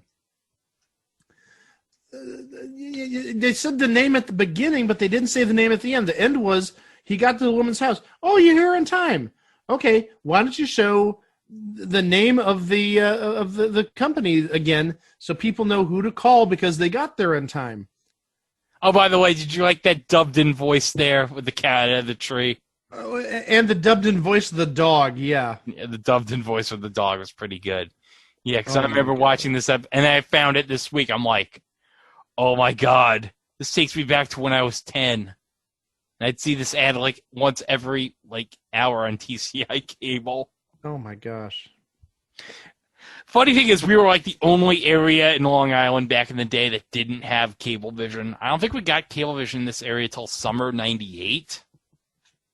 But yeah, I remember when we had TCI, we had the Sega Channel. I had the Sega Channel. Yeah, because we were TCI area. We were probably like the only place in Long Island that could have Sega Channel because that was like a TCI thing, I think. And it was great. 50 Sega games downloaded from a modem from your cable for $15 a month. That was the Netflix of 1995 for games. I loved Sega Channel. That was the best. And there's oh my god, I wish I taped this back in the day, but there was a Sega Channel infomercial that would air on TCI Public Access here. And one of the hosts in that was Phil Moore. Oh my. Yeah, I wish I had taped that. It was just weird. I mean, it sort of gave me like a kind of like a Bionic Man type of vibe with that clock, the watch in the... Yeah, I mean, like, that looked like straight out of 70s sci-fi cheese. And I'm wondering what the point of it was. Oh, yeah, there was definitely cheese there. But then he just stops all over the place. He helps the little girl whose kitty cat is stuck in the tree. And then he goes down a corner of a street. And, oh, there's a dog there. And, oh, by the way, the worstly dubbed voice of a dog. Horrible acting galore. Check this out. This is my, when I was living in Monterey, California, this was our transit system. Granted, this was recorded after I had left Monterey, California, but check that out. You take one look at that commercial and you're going to think, you know what? I'll take the next one. Ride the bus.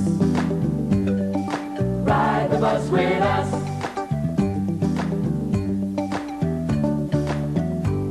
Ride the bus. Ride the bus with us. Monterey Salinas Transit takes you where you want to go, when you want to go, quickly, conveniently, and comfortably. Ride the bus. Ride the bus with us. Ask your driver for details or call Monterey Salinas Transit. Okay, there's not enough money in the world for me to be in that commercial. No thanks, I'm good. I'm walking. I'm going to follow the TCI technician who's walking down the streets trying to get to that customer's house. I'm going to follow him. I'll take the next one, thanks. Yeah, that was pure corn. Yeah. Yeah. Tell you right now, if I knew the bus was going to be that creepy, I wouldn't have taken it so much. Yeah, I would have bought a bike. Imagine an eight-year-old Chico in Monterey, California, taking the bus with those people on it. No, not you. Absolutely not. Like, yeah. Chico needs his mommy now. I want my binky back. Yeah, he needs his binky, exactly. Mike, we haven't heard from you. Did you find any commercials yet? Oh, I've got a commercial or a set of commercials and a story.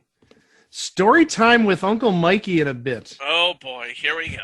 Yeah, story time with Uncle Mikey. So the ad I'm going to give you for starters. Okay, let's take a look at this here. Good news for people that have credit problems. Norton Furniture is here for you. Now, seriously, if you can't get credit in my store, you can't get credit anywhere. My name is Marc, and you can count on it. Hey, gang! Whoa! Hey, group, what's all the racket? My dude, nice going to get that This booty man down keep there. following me. 687-1660. That's a fraud. What is this, The Masked Singer? Nice to see that he borrowed Brutus the Barber Beefcake's hedge crawlers. What the hell? So the commercial that, and it's just one commercial, there's a whole series of them, and these, there must be, dozens. I mean, there used to be a whole variety of commercials, and they aired here in the Cleveland area, and they aired primarily like 20 years ago, 15 years ago. I don't think I've seen any in the last 10 years, and they only generally aired late at night, and they aired on independent stations.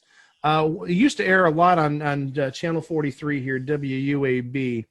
And again, it aired primarily like after midnight to like 2 or 3 in the morning. You'd frequently see this ad on shows like Change of Heart and Street Smarts and Fifth Wheel and stuff like that. So there's a furniture store in downtown Cleveland, just north of the Cleveland State campus, as a matter of fact, and that's where I did my undergrad work, is at Cleveland State. So I went by Norton Furniture all the time. It's like a 7 or 8 story building. It's a pretty big store. And Norton Furniture, they had just been there more or less when I started going to Cleveland State. It wasn't until, like I said, it was about 20 years ago, 18 years ago, I used to see their ads late at night, and it's like, oh, that's the store that's behind the parking lot at Cleveland State. Well, these ads, and they had a whole series of them, and I think this is one of the first ads. I don't know if it's necessarily the first, but it's definitely among the first. Marc Norton is known for absolutely bizarre ads, and the big thing that happens in his ads are statues coming to life. So you might have like Dracula, who's like in a freeze frame, but then at like the last second comes alive and tries, chasing Marc Norton. Or you might have other characters, primarily unlicensed, because you'd have to pay for the licensing for them. But like, for example, in this ad that I gave Greg and Chico, there was a frog. The frog has nothing to do with the ad. It's just very weird. And then at the end, you have a character from local television called the Ghoul, who's sort of like Ghoulardi Jr. Oh, by the way, we're going to talk about that in the next month or so. Oh yeah, yeah. We're not going to spoil anything about what that's all about. Yeah, but Ghoulardi's name is going to come up in the next 3 weeks, I think. Oh yeah. And he'd say it like in this very low, quiet, raspy voice. Sotto voce, almost. However you want to phrase it. I don't know Italian that well. I'm not a musician. You are. You're the musically talented one. Seriously. And he'd always say seriously. Seriously, if you can't get credit in my store, you can't get credit anywhere. And then there'd always be some sort of goofy ending. Like I said, some character coming to life. It looks like a statue or a mannequin, and it chases Marc Norton, or does something. Some goofiness happens. In the ad that I shared with Greg and Chico, the Ghoul popped out of a sofa, knocking over this frog. And I'm guessing it's a live, not a live frog, but a person in a frog costume, not a mannequin.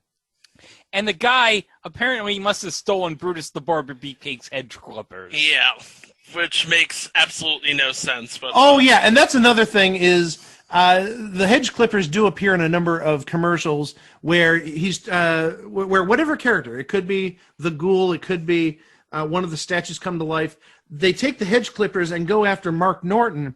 And one thing you need to notice, if you haven't seen the commercial, is Marc Norton has a good long ponytail. He has his hair pulled back and a ponytail in the back. So I'm wondering if they're trying to cut his hair because, maybe it's like Samson. He's got magic hair or hair that makes him strong. I don't know. Hair that makes things come alive in front of him. That's just weird. Do you know what Marc Norton reminds me of with his voice? Who's that? Nathan from South Park. Kinda, sorta. I get it. But also at the end, and this was at the end of every commercial. The tagline at the end was the store's phone number being sung, 687-1660. And true story, this happened about 16 years ago. I was going to Cleveland State. I was still a student there. I was heading down there on Saturday morning, I think, to work, or a Saturday morning to work, or maybe do research for a project or a paper. And this is about 8 o'clock in the morning. And I kid you not, I go down I-90, and there's an area called Dead Man's Curve, which is a curve that heads south and is like the start of I-71 and 77 starts near there. And I'm not even joking. I pass a car, and the license plate says 687-1660. And Norton Furniture, I'm going to Cleveland State, and I told you Norton Furniture is right by Cleveland State. I didn't get a good look, but who the heck would have that license plate besides Mark Norton? I swear I was driving next to Mark Norton because we were both going to the same area. The store is right behind Cleveland State, and I was going there to do work.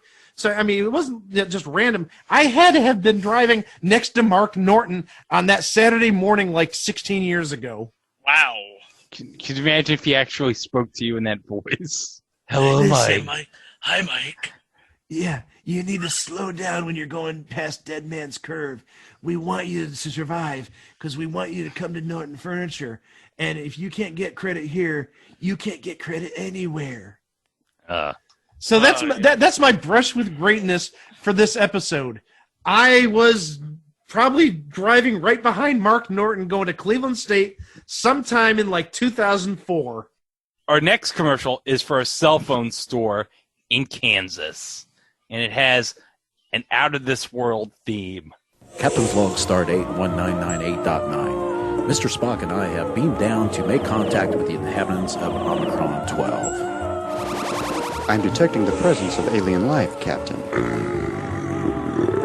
Ooh, look at those eyeballs. Wow, look at that communicator. It's a Frank Communications cellular phone. Hot dog, you guys are really advanced. Fascinating. Frank Communications, 1706 by Planet Earth. Wait, is that Admiral Akbar? Yes. Yes, it's Admiral Akbar. Did you not notice my background? Why my background's been like this the entire show? Yeah, look at the background. That doesn't make any sense. Yeah, it makes no sense at all because you're mixing Star Trek and Star Wars. What a weird commercial this is. So you have your Captain Kirk and Mr. Spock standees go to another planet. They land on another planet by being transported there. They run into an alien life form who, for some reason, has an Admiral Akbar from Return of the Jedi mask. What? Yeah. And then the Captain Kirk guy notices, wow, you have a phone from Frank Communications. Hot dog. Man, your species is really advanced. While Spock can only say as they walk off, fascinating.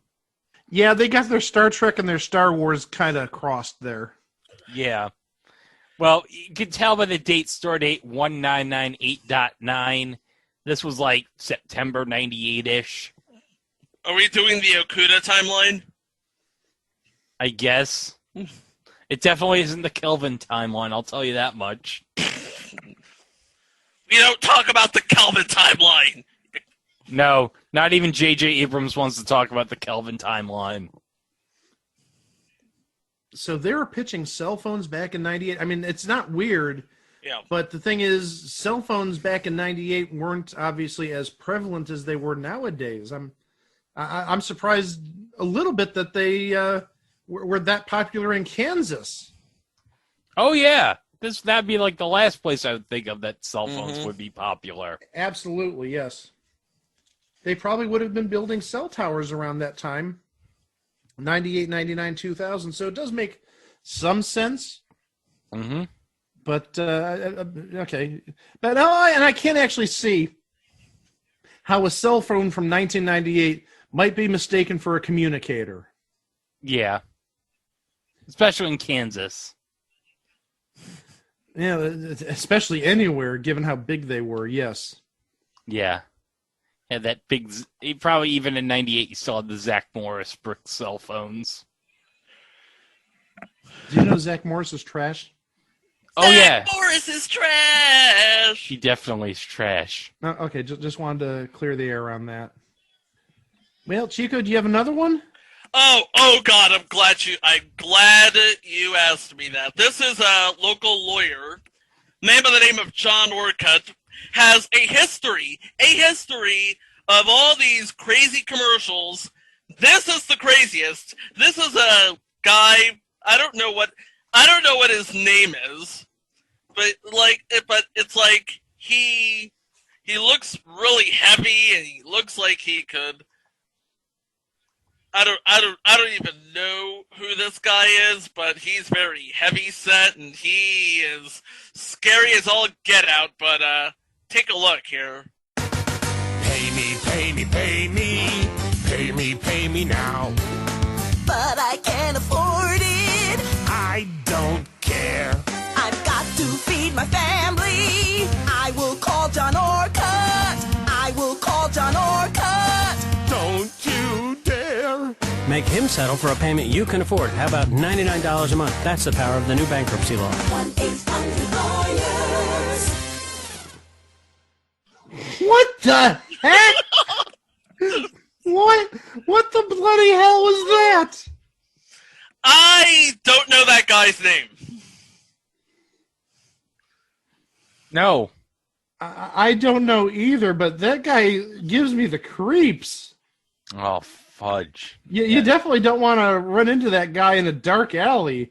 Oh, my gosh. No. Yeah, he's a local. I don't know if he's a local, but the lawyer is a local. He works out of Raleigh. He's got a series of really weird commercials, and his thing is, let's put the family first. File bankruptcy. Well, you got to give him credit. He's got a good connection there with the phone number, 1-800-Lawyers. And his website, billsbills.com. Billsbills.com. That might be the best thing of all. His website is billsbills.com. Billsbills.com. And the thing is, his name's not Bill. So it's just saying the word Bills twice. Bills. And then somebody else has the website billsbills.com because that bonehead, he took billsbills.com. Like that douche. But the flames in the background and the guy pointing at us like... I'm guessing he's supposed to be the devil.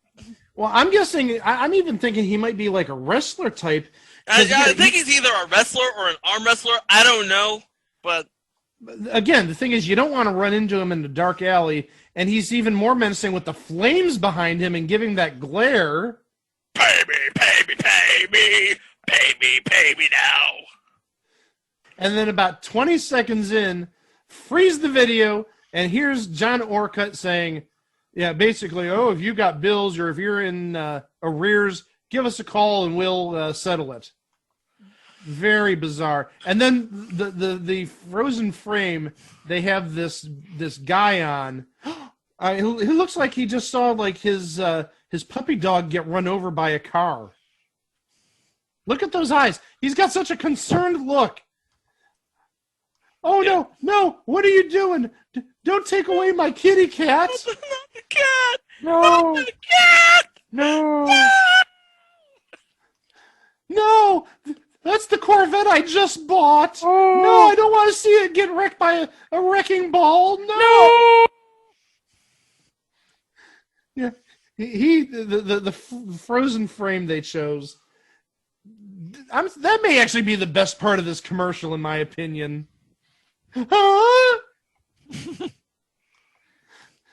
It's like if Tom Poston was talking about repossessing stuff, and they just froze the video. Huh? We're gonna repossess your stuff? What? We're gonna repossess stuff? Oh no! Oh no! I should have paid the bills on time. I should have paid the bills on time.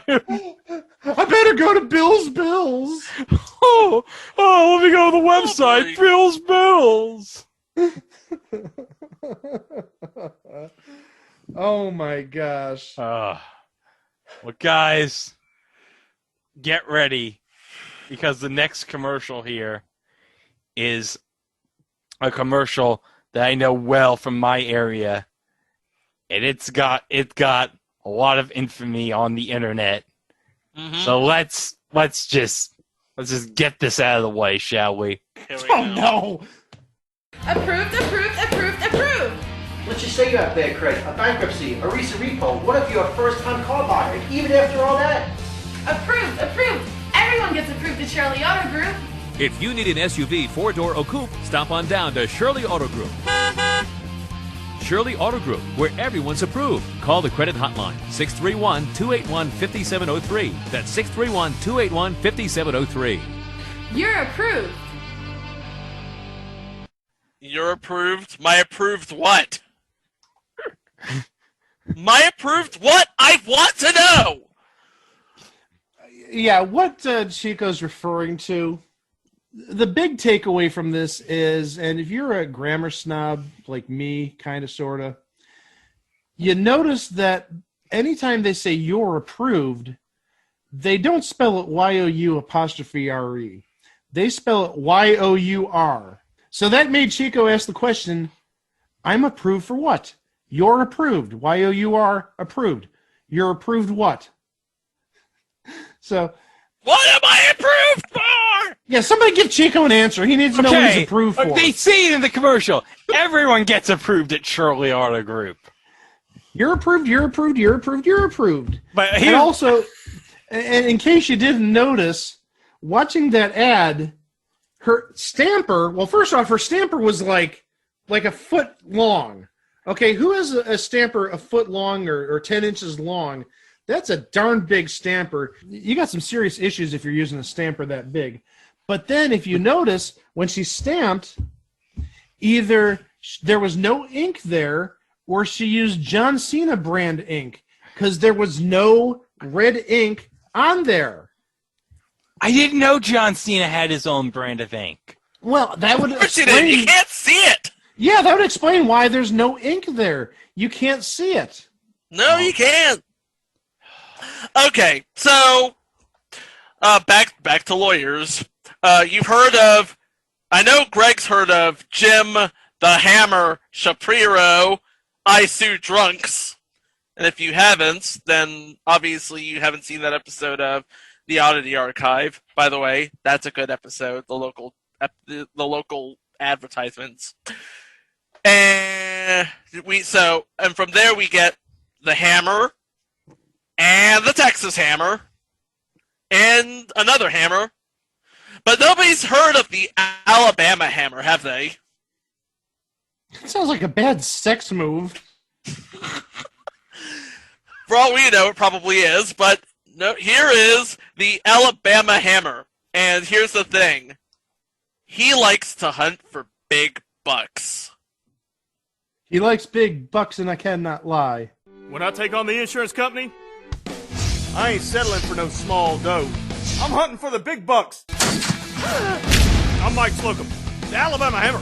You've been hurt in a car wreck. Let me hunt down the big bucks for you. Call me right now. Okay, I'm sorry. If Alabama or Florida created a law ad, that would be it. That is no. Florida man was like, I got the most Florida law commercial you've ever seen. And Alabama's like, yeah, hold my beer. Yeah, watch this. We've got a lawyer who actually shoots deer made out of money. Oh my gosh. That is like the most Alabama ad maybe ever, with the hunting, and it's a law ad. It's a law ad. So, I mean, I can understand how it's relatable. I've been through Alabama, and... But we're not done yet, because meet the Kentucky Hammer. Oh, no. Oh, gosh. Chico's trying to kill me. Hurt in a car wreck? You're going to need big help. So think big. I'm attorney Daryl Isaacs, and everyone in my office thinks big too. You'll get big service, big help, and we'll work hard to get you all the money you deserve. And we'll work to get it for you and to keep you out of the courtroom. Hey! Oops, sorry. Hurt in a car wreck? Call a heavy hitter. Because we think as big as Louisville. Who was that? Only one guy I know thinks that big. The heavy hitter is the way to go. Call 458-1000. Raoul Isaacs, you're working too hard. I'm helping people with their injury claim. Getting people money for their car wrecks is one thing, Darryl. But working late at night, that's rough. When people get hurt, they need money. money for doctor bills, lost wages, even pain and suffering. And I've got to get it for them and keep them out of court. That's good lawyering, but you gotta slow down. I won't do it. Why not? You just can't teach an old dog new tricks. The heavy hitter is the way to go. Call 458-1000. Trying to get an insurance company to send you money when you're hurt? That'll turn a car wreck into a nightmare. Who knew? I knew. And I know how to get the insurance company to pay you the money you deserve. Just call a heavy hitter. I'm attorney Daryl Isaacs. I work to get you paid without making you go to court. What I know can get you more money than they're telling you about. Injured in a car wreck and can't get your money? Call me, attorney Daryl Isaacs. And let a heavy hitter end the nightmare. Imagine what would happen if Mike quit teaching and went into law. You'd get Daryl Isaacs, the heavy. No, Chico, you're close, but you're wrong. If Marc Labette got out of being a chaser and got into law, that would be him. Yes. That is Marc Labette as a lawyer. Oh my gosh. So wait, you're saying that his partners would be? Are you saying? I'm just trying to wrap my head around the talking dog. Okay. Yeah, I haven't gotten to the talking dog yet. Okay, So. hold You on. need to get to the talking dog right now. I was gonna say, if Marc Labette had a law firm, would his partners be Brooke Burns and Bradley Walsh? No, his partner would be Sean Wallace. Get it right. Yeah, because Sean Wallace is the barrister. Oh my gosh, that was crazy. That was nuts. Oh my god, this heavy hitter one with the robot that breathes fire. Oh, yeah. I haven't even got to the talking dog yet. Hold on. Okay, hold up. What the fuck is this? What? Oh my god. That is the shittiest animation for the dog talking ever. It's like they just put a bunch of frames like I'm dead. He's talking like this. Yeah, it's like this. It's like the 2 frames of animation. Mouth open, mouth closed. There's nothing in the middle. It talks like this. Oh my gosh, that is horrible. I'm sorry. I still have another ad or 2 to go, and I don't think I'm going to make it. This is horrible. Oh boy. There's more. No, I couldn't find any more. So I got.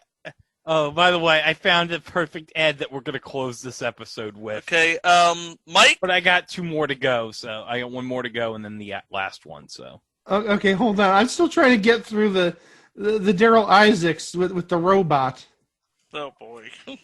What the hell was that? Okay, hold on. Wait, and then they did a superhero lawyer Super Bowl commercial? Okay, what was recommended to me, 2019 superhero lawyer Super Bowl commercial video, The Hammer, from Isaacs and Isaacs. Oh boy.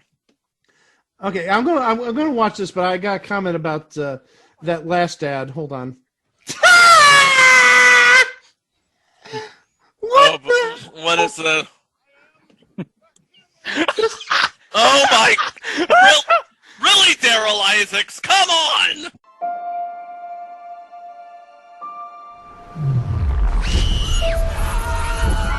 Through the ages, mankind has suffered at their hands. Take this small check, or get nothing! Until a hero emerged who would take on many forms in his eternal quest to make them pay. I am the Hammer! Don't take that small check! Look! The hammer! Time to pay up!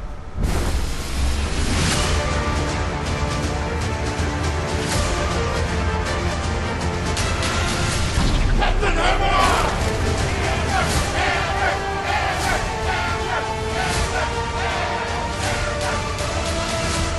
Kentucky Justice! I I gotta appreciate it. He upped his game.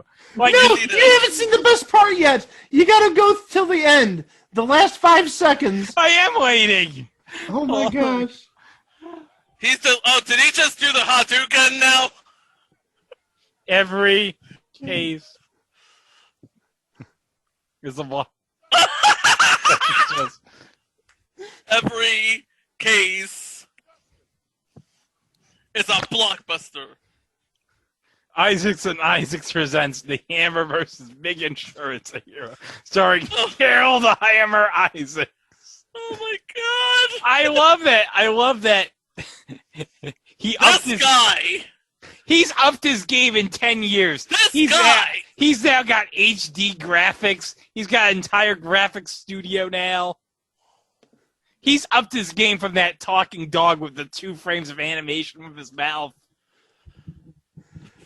Not just that. Like I said, the last 5 seconds where he just goes up in the air like Superman, I lose it. I'm dead. But also on top of that, him turning into would you say that was like Voltron? He was turning into some sort of Iron Man Hulkbuster armor. Yeah, he was like some sort of hybrid of Iron Man and Voltron and some other characters like that. I'm dead when you see his head in the body of Voltron / Iron Man. Oh my gosh, that is so friggin' corny. Shit. And the thing is, that sort of follows in line with his SD commercial, the one where that evil robot turns into a truck. What? I don't get what that was supposed to mean. Oh my gosh. Oh, geez. I don't know how I'm going to top that. Oh, not this. What are you doing? What's going on? What am I watching? What am I watching? What in the world am I watching? Oh, God. So there's a thing that happened, right? Yeah. Okay. So this is kind of timely, considering we have the election season going on. So this is a commercial from my area for the hot tub factory out in Lake Grove that was released around the time of the 2008 presidential election. We now join the presidential debate brought to you by the Hot Tub Factory in Lake Grove. We need real change. Americans need to relax more. I agree. And furthermore, I am in favor of giving them lots of cash. Call the Hot Tub Factory today at 631-HOT-TUBS and get $1,000 back. And 0% financing, no payments till September 2009, now through September 28th. Wait, fellas, I'm not ready to leave yet. So we have 2 guys, one in a Barack Obama mask and one in a John McCain mask, talking about how Americans need to get out more and that they're in favor of giving them lots of cash. So we get like how you can get you can call the Hot Tub Factory at 631-HOT-TUBS and get $1,000 cash back and 0% financing. And best of all, guys, no payments for 12 months. But then all of a sudden, at the end of the commercial, we have a guy in a George W. Bush mask who tells the guys in the Obama and McCain mask that he's not ready to leave yet. And they're all like, what? And then the guy in the George W. Bush mask is playing, as the commercial ends, with rubber duckies in the hot tub. Because every commercial needs a rubber ducky, right? Yeah. Well, and I like how they said, not really Obama and not really McCain. Boy, like you couldn't tell they're people wearing latex masks. Yeah, that they probably bought at a Halloween shop. Probably at Spirit of Halloween somewhere. You took it right out of my mouth. They probably got it from Spirit of Halloween.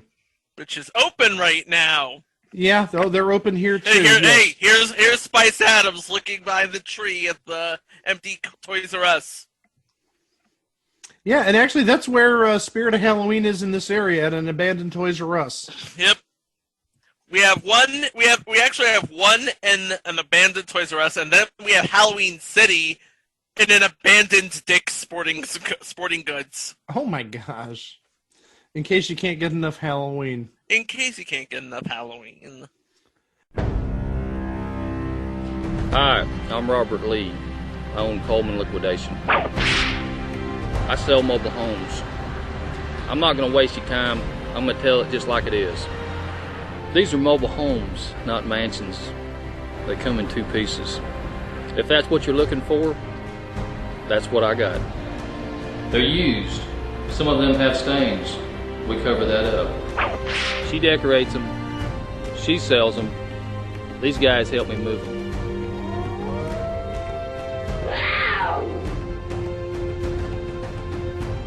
A bouncer in Birmingham hit me in the face with a crescent wrench 5 times. And my wife's boyfriend broke my jaw with a fence post. So if you don't buy a trailer from me, it ain't gonna hurt my feelings.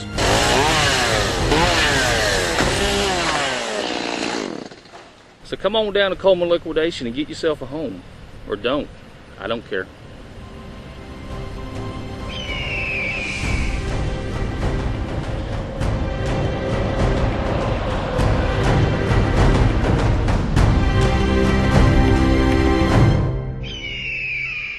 You just watched Rhett and Link do what Rhett and Link do best, and that is this sort of madness. No, I think what Rhett and Link do best is they keep stuff real. That's like the most honest commercial you've ever seen. Oh, yeah. Oh, yeah. Yes, They're like, okay, this house may be, in half because, they're going to transport it to whatever land you're going to put it on. But they're going to show you it's missing siding or it's literally split in half and you're going to have to, cover it up somehow. And there's stains on the wood, on the plywood floor, probably from an animal whose bladder or sphincter is not that tight or it's not not going to hurt not going to hurt my feelings. Yeah, going through stuff like with my girls and stuff. But that was like the most honest commercial ever, almost honest to a fault. But I also love that they quite obviously got sounds from Manimal in there because you heard the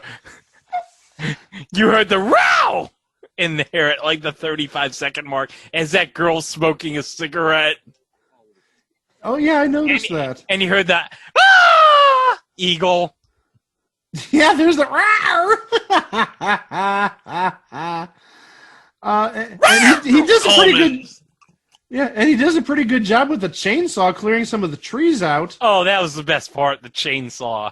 I don't know if he's going to actually do that or if he's just going to sell you the house. I bet he does. Oh, well, for a fee, probably. Hey, probably. I'm glad we pay him, however much it was, just to use the chainsaw. Mm-hmm. Yeah, get rid of that annoying tree in the backyard. Here, I'll give you $100. And no, I'm not going to buy your damn house. And then we didn't even talk about the guy's name. Oh, Robert Lee. Boy, that doesn't age well. No, especially not in 2020. And look, in Coleman Liquidation. Let me see where that's at, and then I'm going to make another comment. It's in Alabama someplace. Oh, well, okay. Well, that answers the question. I was going to say, where's this at? Is it someplace in the South, in Dixie? You better believe it. It's in Alabama. I thought that was Alabama's flag at the end. I was almost sort of scared that they were going to use the Confederate flag. Oh, God, that would not age well. Well, that would not age well, and considering this commercial was uploaded almost 11 years ago. Oh, God, no. Yeah. Just stop. Just stop it, stop it right there. Just stop it right there.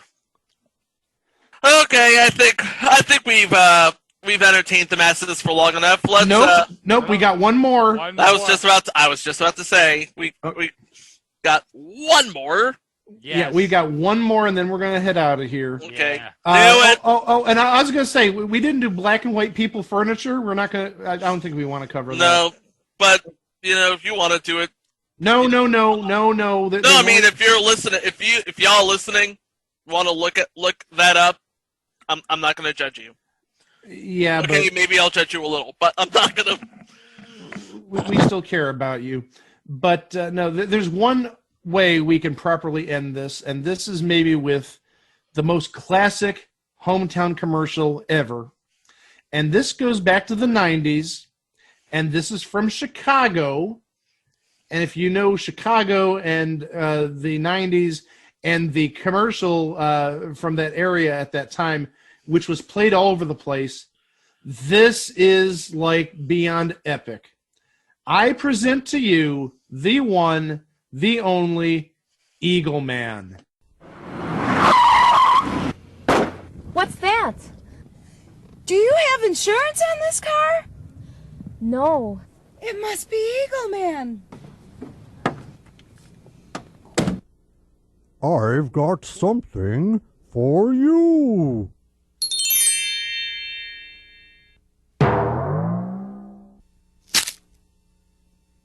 Oh, look at those low rates. Wow, if she was any more excited, she'd be one of those statues in the Mark Norton commercials. Oh, jeez.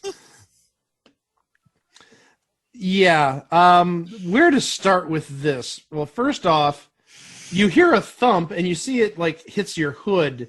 Okay, what hit my hood? Okay, no, it wasn't somebody rear-ending you or you rear-ending somebody. It hit your hood. So maybe it was like a meteorite, or it was maybe an acorn hitting the roof of your car. No, what is it? This giant bird lands on your on top of your car, and it's offering you car insurance because it just happens that you're talking about in the car. Do you have car insurance? And the bird, oh my gosh. We talked about bad graphics with the commercial with that dog.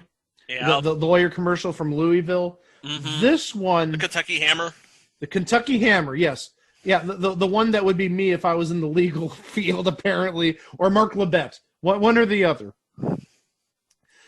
Look, the synchronization of voice and puppetry here is absolutely horrible. I've got a deal for you. No, it's I've got something for I've got something for you. For you. And apparently there's more where that came from. Oh, yes. Because there's a sequel commercial called Eagle Woman. No, Eagle Woman? Yes.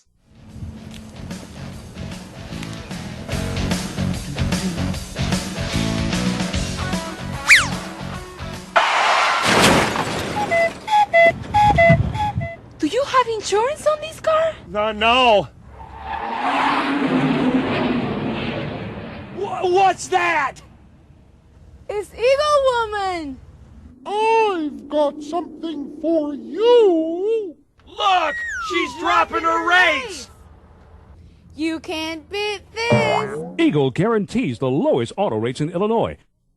Look at those low rates. I don't even know how to react to that. What is this? What is this? This is, I don't know how to react to that either.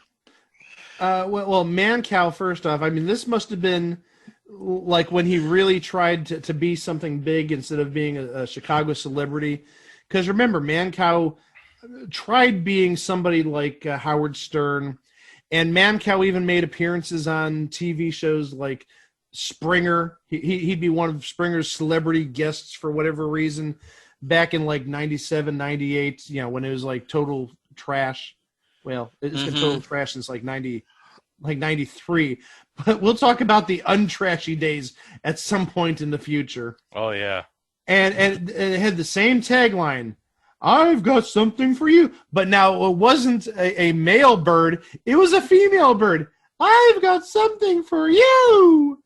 And it dropped eggs, plural, 2 eggs with the rates on them. She's dropping the rates. See, yes, the eggs are falling, so they're dropping the rates. Ha! Oh my gosh. Yeah. Eagle Man. Oh. That may be the original bad commercial, but it doesn't get old. I mean, the original commercial is 27 years old at this point, and you can tell. If you watch that commercial, it's on YouTube, obviously. Everything's on YouTube. The hair. If you look at the hair screams early 90s.